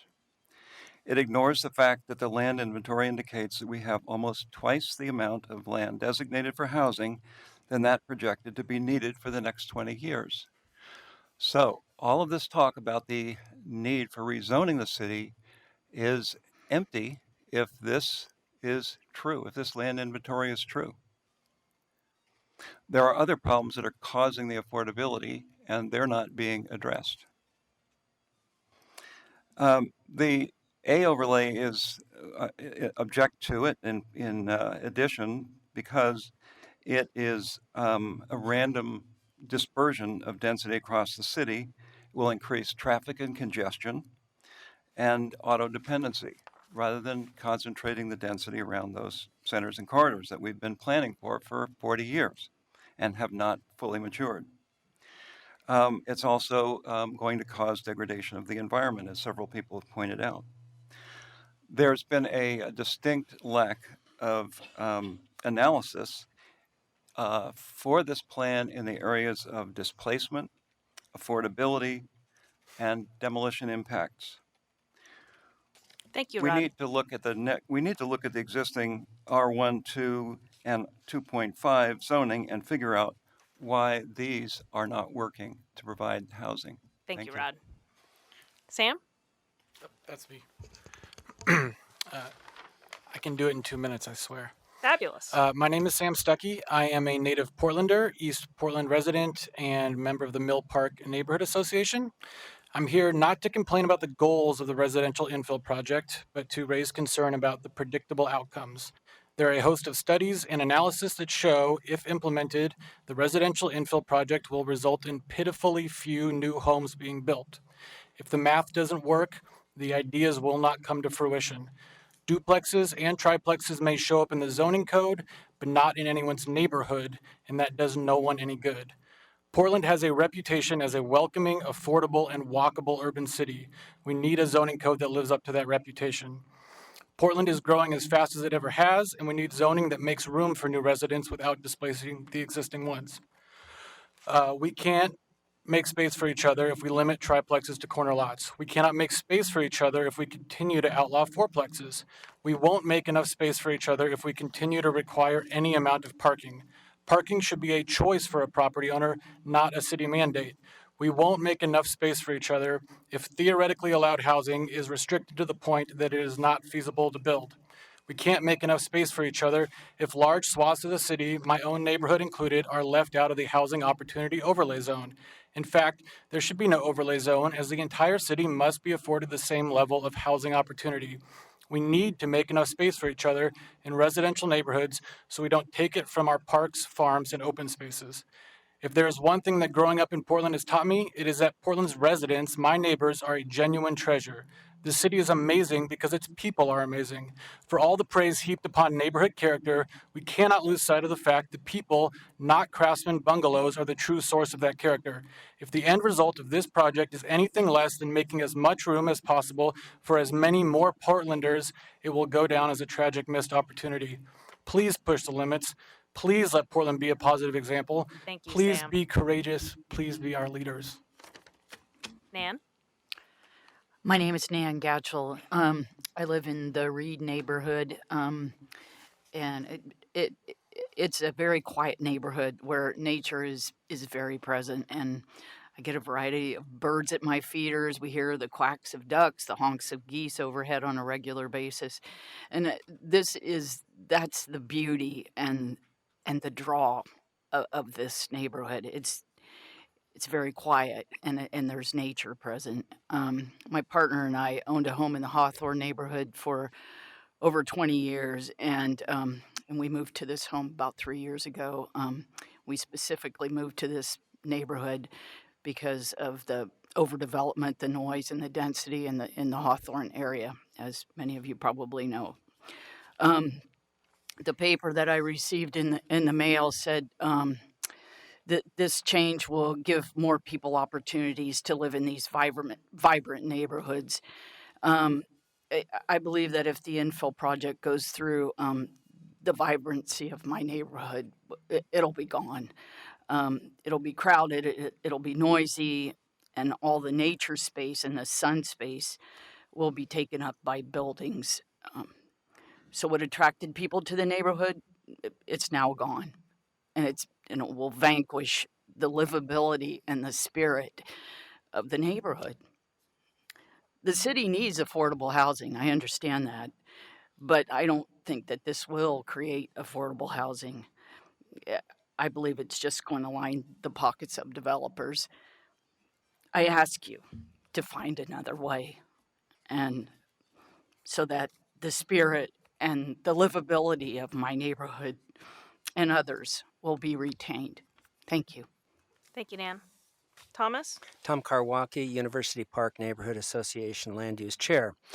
The RIP led to the second largest neighborhood association meeting we've ever had, well over 100 people, including 10 people who were disabled, 5 in wheelchairs. So our biggest concern is that the universal design, the visitability does not meet the universal design criteria. Particularly the 36-inch doors was a major issue. We'd ask you for that one simple change of 2 inches. It would make a big change.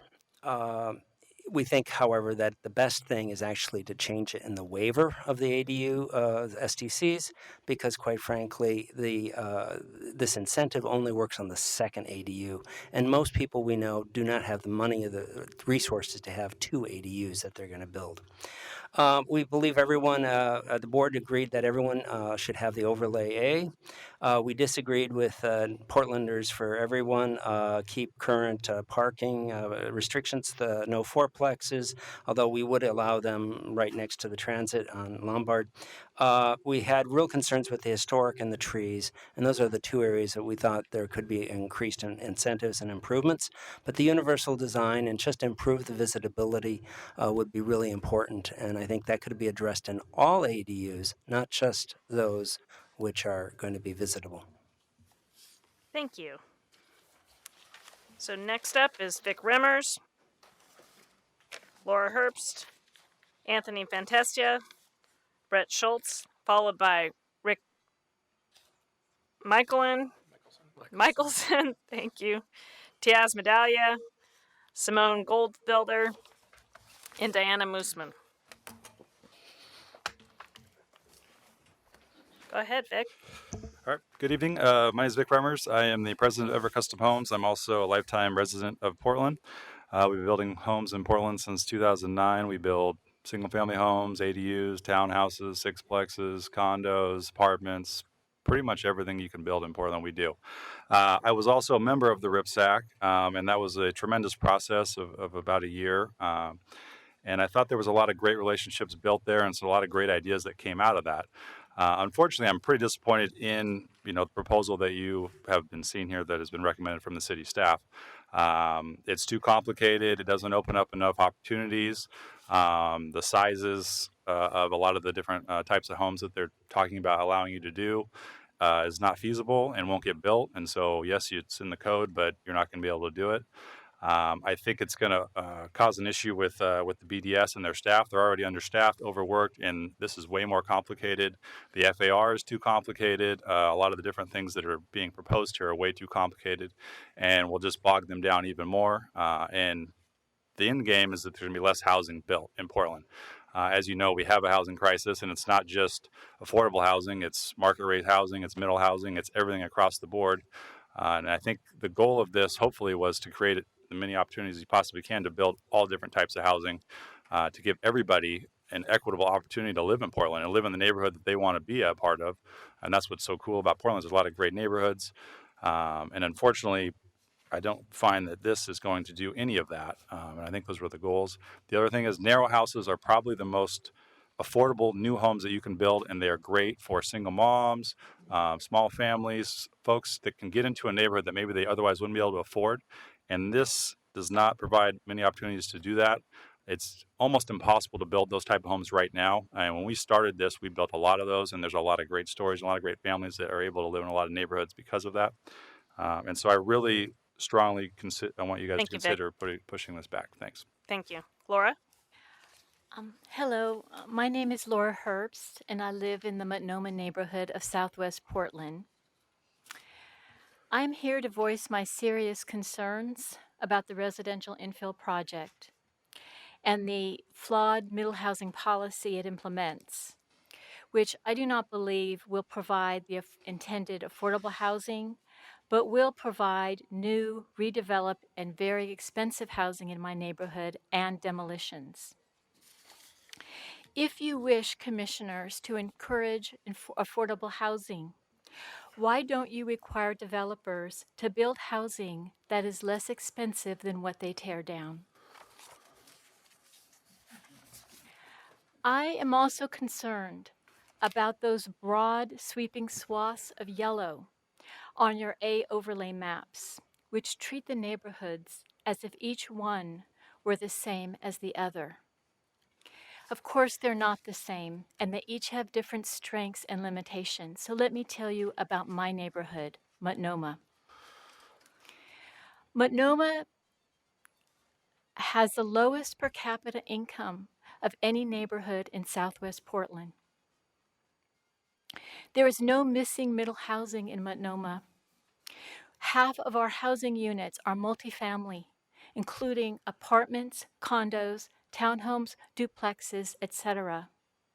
Many of our single-family homes are under 1,600 square feet, and I can tell you how many people walk the neighborhood saying, "We want to move here. We love those small homes," homes which I believe this will encourage being torn down. About half of our residents are renters, half are homeowners. And as I told you, we have the lowest per capita income of any neighborhood in Southwest Portland, and this beautiful balance was achieved under current zoning. Thank you. Okay. If you have more to say, you can always submit it in written testimony. Okay, thank you. Anthony? My name is Nick Fantasia. I'm speaking on behalf of my father, Anthony. I'm a University of Oregon graduate, a 16-year resident of Portland, and I live in a family-owned home in the Reed College neighborhood. As residents of this city, we have watched it grow at a staggering pace over the past decade. As people continue to move here in record numbers, development follows suit in order to match the population increase. I'm concerned that Portland is growing so rapidly that we may be forgetting the importance of preserving the character and neighborhoods that make this city the special place that it is. I'm concerned that the increased residential density proposed would give developers the incentive needed to knock down existing traditional and historic Portland homes in order to divide the lot and build two newly constructed homes in their place in order to maximize profit. And while I am reassured that the FAR seems to promote the development of reasonably sized, affordable housing on these lots, I am concerned that developers will use the newly increased residential density in order to maximize profit rather than provide affordable housing that could actually help relieve the strain of the housing crisis we're facing. In addition to this, I'm greatly concerned about the additional financial draw this rapid growth could inevitably have on the educational system. With the cost of putting one child through a single year of Portland schools being nearly double the amount of the average home's property tax, one can quickly see that doubling the density of the city would create a net financial loss to the educational system as it struggles to keep up with twice the number of students. The result would be a tax increase that could be a serious financial strain on the homeowners of this city. I urge you to consider the need for sustainable growth in this city when making your decision.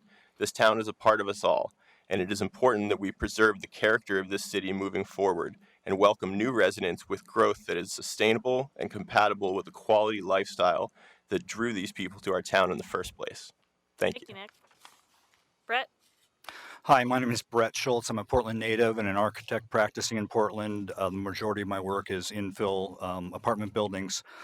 And I have also developed a few small lots in North Portland. And my primary concern, I generally support and applaud the effort that went into this project and generally support it. But the FAR limits, particularly for small lots of around 2,500 square feet, to me is an Achilles heel that is going to stifle development on a typical 2,500 square foot R2.5 or R5 lot.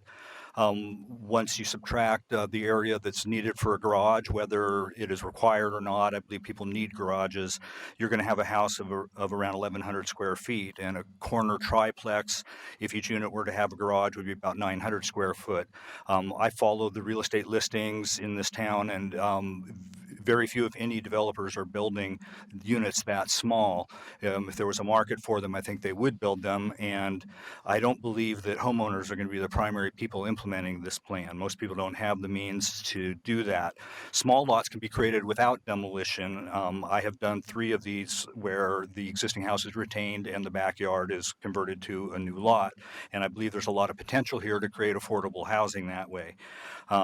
So I strongly believe that the FAR for small lots needs to be increased to at least 0.8, and probably somewhere in between 0.5 and 0.8 for R5 lots. Because if you look at the historic pattern of our city in neighborhoods like Irvington and Ladd's Addition, there are very large homes on 5,000-foot lots. And I think we're going to need every tool in our toolbox to provide as many units as possible. And that means people need homes to move up into. We need them at all income levels, but particularly in the missing middle, and affordable units. And I don't believe that this infill project is going to have a significant impact on affordable units. We just need to create market rate missing middle units. And if the FAR is reevaluated and if the bulk of homes can be matched to their neighborhoods, Brett. I believe it could be very successful.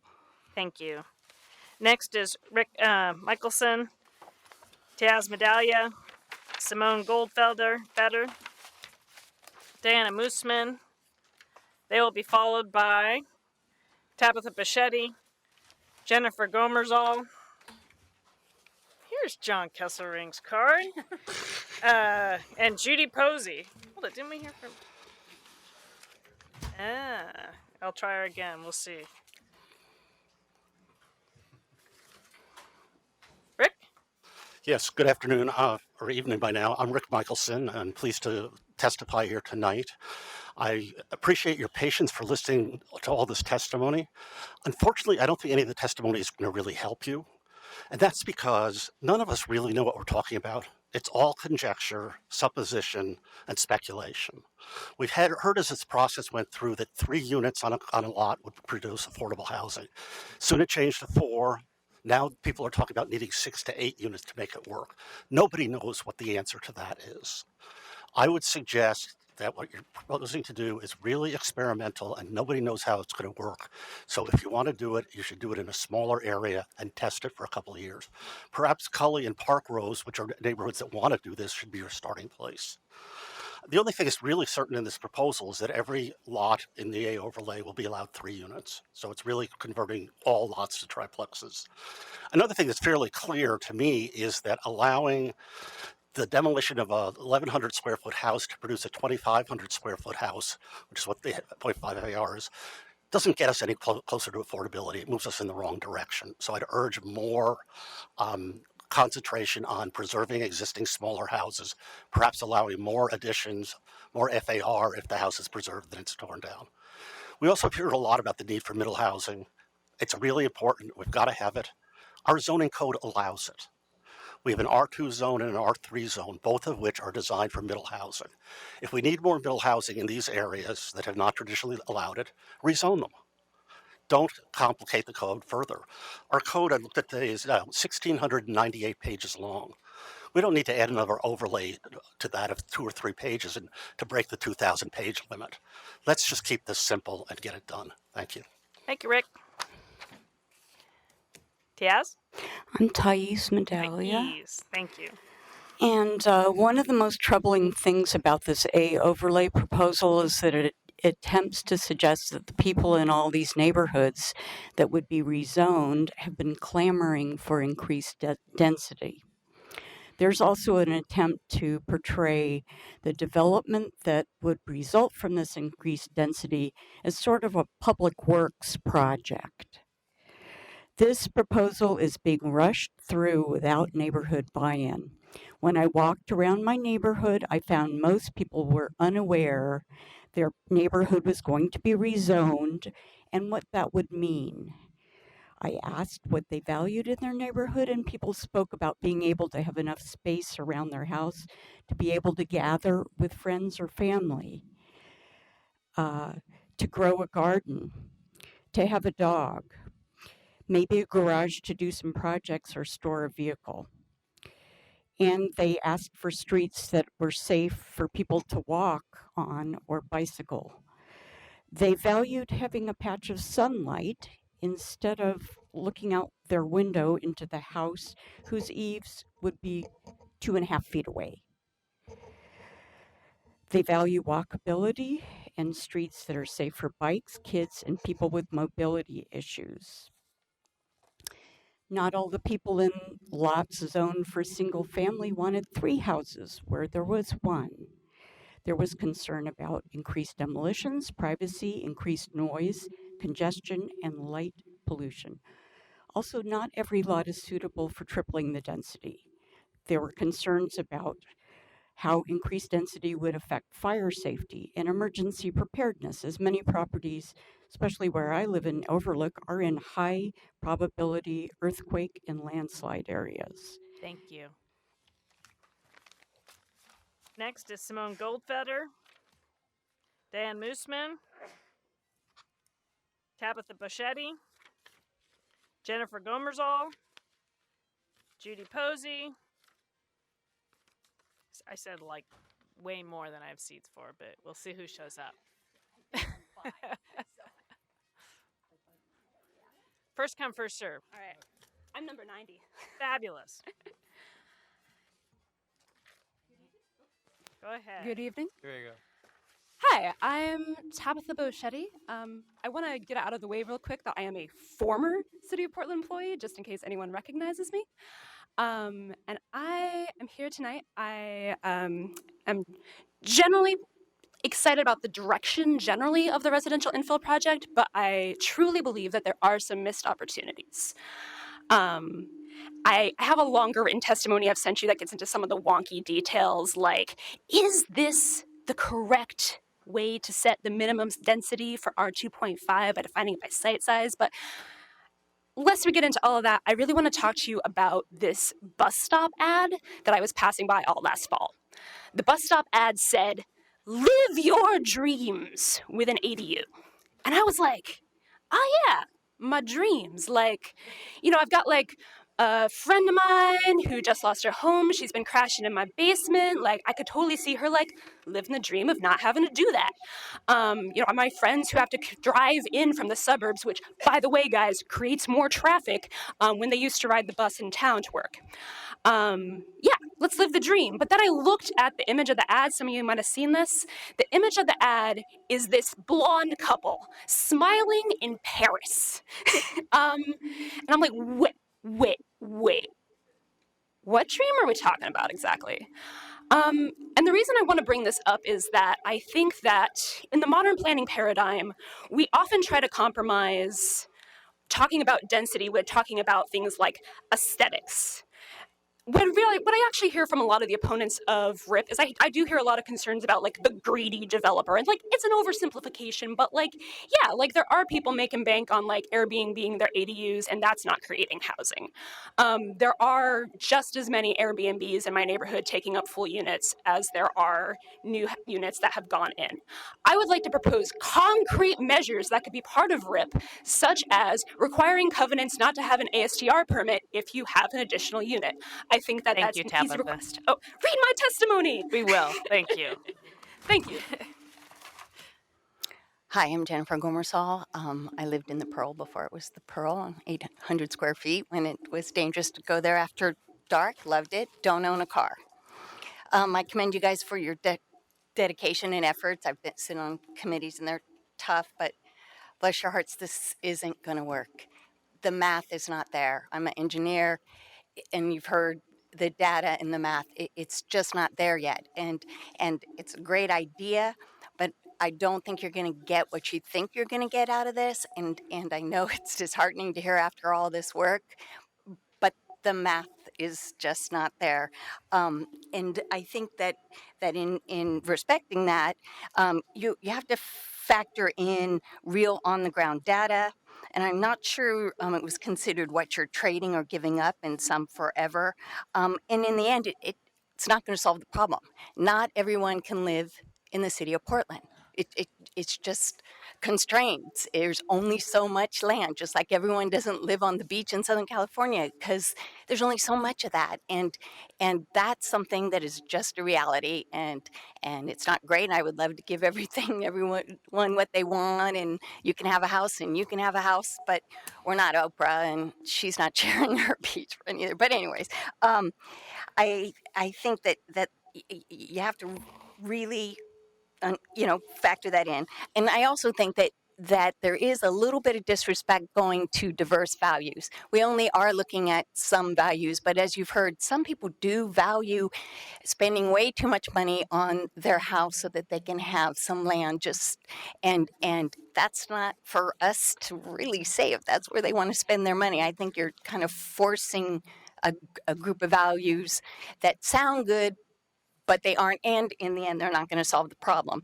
And I think if you're generous, when you're going to say no parking, okay, but then those folks that they don't supply parking, they should not get a zone permit to park on the street. Thank you, Jennifer. We shouldn't have to pay or other people pay for their car. And I have a list of stuff that go for building the infrastructure first and all of that. That's kind of like the grown-up mature thing to do before you get your dessert. Thank you, Jennifer. And then call these for the last time: Simone Goldfelder, Dan Moosman, Judy Posey. This is a really long time ago, but while I'm at it, Terry Dolinsky Milton,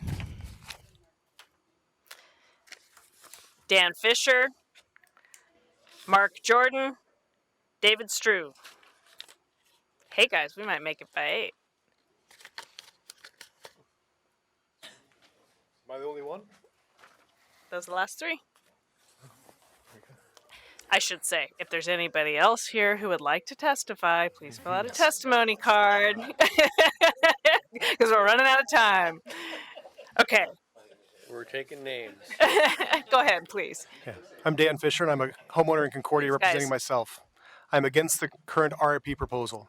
I oppose the proposal to rezone R5 lots to R2.5. I have a problem with throwing things away that aren't broken.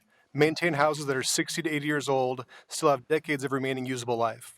Rezoning current R5 lots along what are called historically narrow lot lines to establish R2.5 lots encourages the demolition of good houses in well-established communities. Narrow lots are not the reality today and are a giveaway to property developers. A specific example of the proposed R2.5 rezoning I oppose is in the area to the south of Killingsworth Street and to the east of 33rd Avenue. This area does not conform to the 2035 plan to build density along corridors. The alignment of the proposed rezone is focused upon a proximity to 33rd Avenue. However, 33rd Avenue is not a corridor according to the 2035 plan. Also, only a single non-frequent bus line runs along 33rd Avenue today. I'm opposed to the current FAR, how it excludes floor space within buildings. This has the potential to allow for condos, triplexes that are very large and even larger than the excessive building sizes we see today. I'm opposed to the developers paying a fee for extra FAR. We shouldn't provide a fee option for developers to further capitalize upon RIP. Regardless of the sum of the fee, I don't feel like this would make up for the lack of an affordable option. I do not support the lack of off-site parking in the new plan. In neighborhoods central to the city, this might make sense.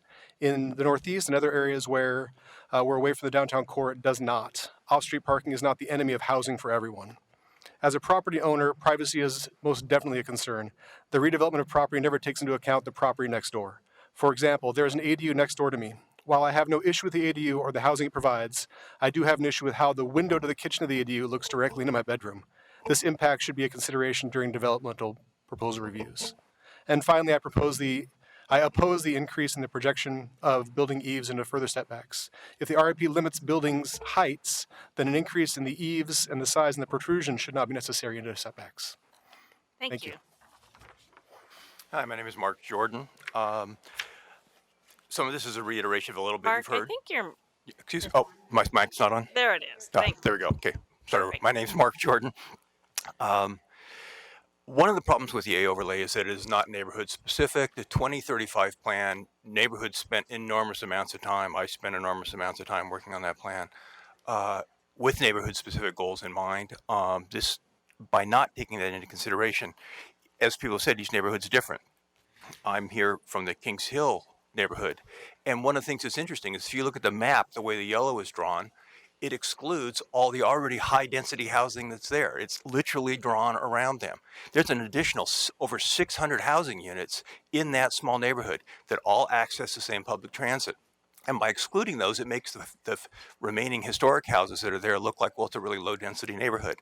Furthermore, most of those houses, while they're large, have multiple people in them. They have students living in them who are subletting rooms. They have older family members. So there's the risk here is that if you tear down a larger home that maybe has 3 generations living in it or students living in it, and you build this kind of housing, those people aren't going to be able to afford to even move back into that housing. So I'm not sure you're achieving your goal here.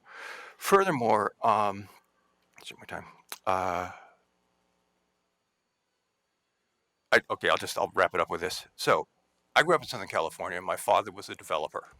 I'm very familiar with the game that developers play. If these regulations pass, they will take them and they will seek a waiver on every lot that comes up. And they will try to push the density farther. They will try to push the setbacks. And there's always a reason, for some reason in this town, where waivers get granted. And so I think you really need to pull this back to using the waiver process to do part of this and take some time to get a more neighborhood-specific aspect to this program. Thanks. Thank you very much, Mark. Okay, one last shot. Is there anybody else who's here to testify that hasn't done so? I'm not seeing anybody get up. So we are going to close the hearing. Thank you very much. Oh, close the public testimony part of the hearing, I should say. There is the opportunity to provide written testimony until Friday, May 18th at 5 p.m. So I think I clarified that. Sorry for that little mix-up there. I want to say thank you to everybody who is still here and who showed up to testify. We greatly appreciate all of your participation. So, fellow commissioners, we were going to do a round robin, but in the light of it being 8 p.m., instead of making you stay, I'm going to instead request that you put your comments that you were kind of thought to think about in that round robin session into an email and send them to Julie. Sandra, do you have a time limit that you want those by? Or Morgan, one of you? It would be great if we could get them by tomorrow. Oh, really? No? Since you were Dream On. Yeah, not going to happen. We're prepared to. Your chair is telling you she's not going to get it done. At least till Friday. So but if Friday, Monday would be awesome. Fair enough. Friday at 5 would be great, and then we can regroup on Monday to prepare for Tuesday's work session. Fabulous. Thank you very much. With that, Can I ask a question? Sure. What is it you're looking for in advance of our work session in terms of questions, amendment? I mean, I've just got a lot of thoughts going through my mind, and I'm not sure where I'm landing between now and Tuesday. So what would help you? What do you want to see? It's kind of an open-ended one, but I'm wondering, maybe everyone else knows exactly what their response is and exactly what they want to propose. That's kind of why we're using the round robin to help figure that out. But sorry, chair's tired. I'll just admit it. So I think in general, we're trying to get goals so that we can kind of have a common understanding about maybe priorities and goals for it. It was just going to help staff kind of work through that portion of it. And then I think there was kind of another one about what are your kind of top items. Am I on? Yeah, so top topics that you want to discuss in a work session. We had talked about how you would be doing your work over the next few work sessions, and for us to be able to plan that out, make sure we have the right staff here, we want to get those topics on the table. And talking about it with the officers, it seemed like there were definitely, wanting to understand the affordability, talking about scale, the A overlay. So if we can get those top topics, we can start putting together like who should be in those discussions and how we plan those. Jeff, I do think if you have an amendment you already know that you're interested in, send that in early. You might as well get that out on the table now so that others who are thinking about it can look at it early. We've got a pretty good list of questions and amendments right now. There may be more, Mike? but we got a lot to work with. Use your microphone. Yeah. I'm saying use your mic, Mike. I'm also fried tonight, and one of the advantages of the go round is that we get to hear directly from our fellow commissioners what we're thinking. So I'm hopeful that when we send it in Friday, maybe at the end of the day, whoever's receiving it can just spit it in the raw back to all of us, so that we can see what each other has said.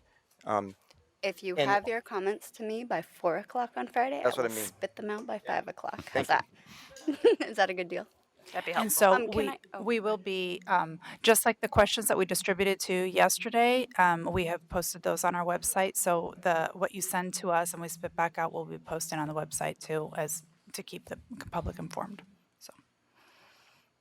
Is there anybody else who's dying to say something? Julie's Yes, dying to say something. I never talk, and I'm just dying to say one thing because this was brought up that we had sent this out, and I just want to make sure, Jeff, that you saw this. There were 2 questions that we posed that we were going to go around tonight. So those are, what are your top topics for discussion at upcoming work sessions? And then what are your particular goals for RIP overall? What does success look like in 5 or 10 years? And some examples came along with that. Is that helpful? Yes, I just got to pull a lot of thoughts together here. So that's fine. Okay. Anything else anybody's dying to get off their chest before we go home? No? I will Sandra? say Appendix A of the report includes a bunch of comprehensive plan policies that we pulled and consolidated into kind of a pie chart of these various goals that we're all trying to achieve as a community. So those are many that are being balanced with this proposal. So that might help you reflect upon what you think are the main goals. But as you heard from the public, some people have more of the affordability goal, supply goal, context. So that might help you. And I'm just going to take 10 seconds to thank staff. It became apparent as we listened to 2, 3, 4 hours what a difficult task you had, and I hope you don't feel beaten up that a lot of people felt it's not there yet, but I can certainly sympathize with the incredibly eye of the needle problem you were trying to solve here. So thank you for your efforts. And now the task is yours. Thank you. With that, we're adjourned.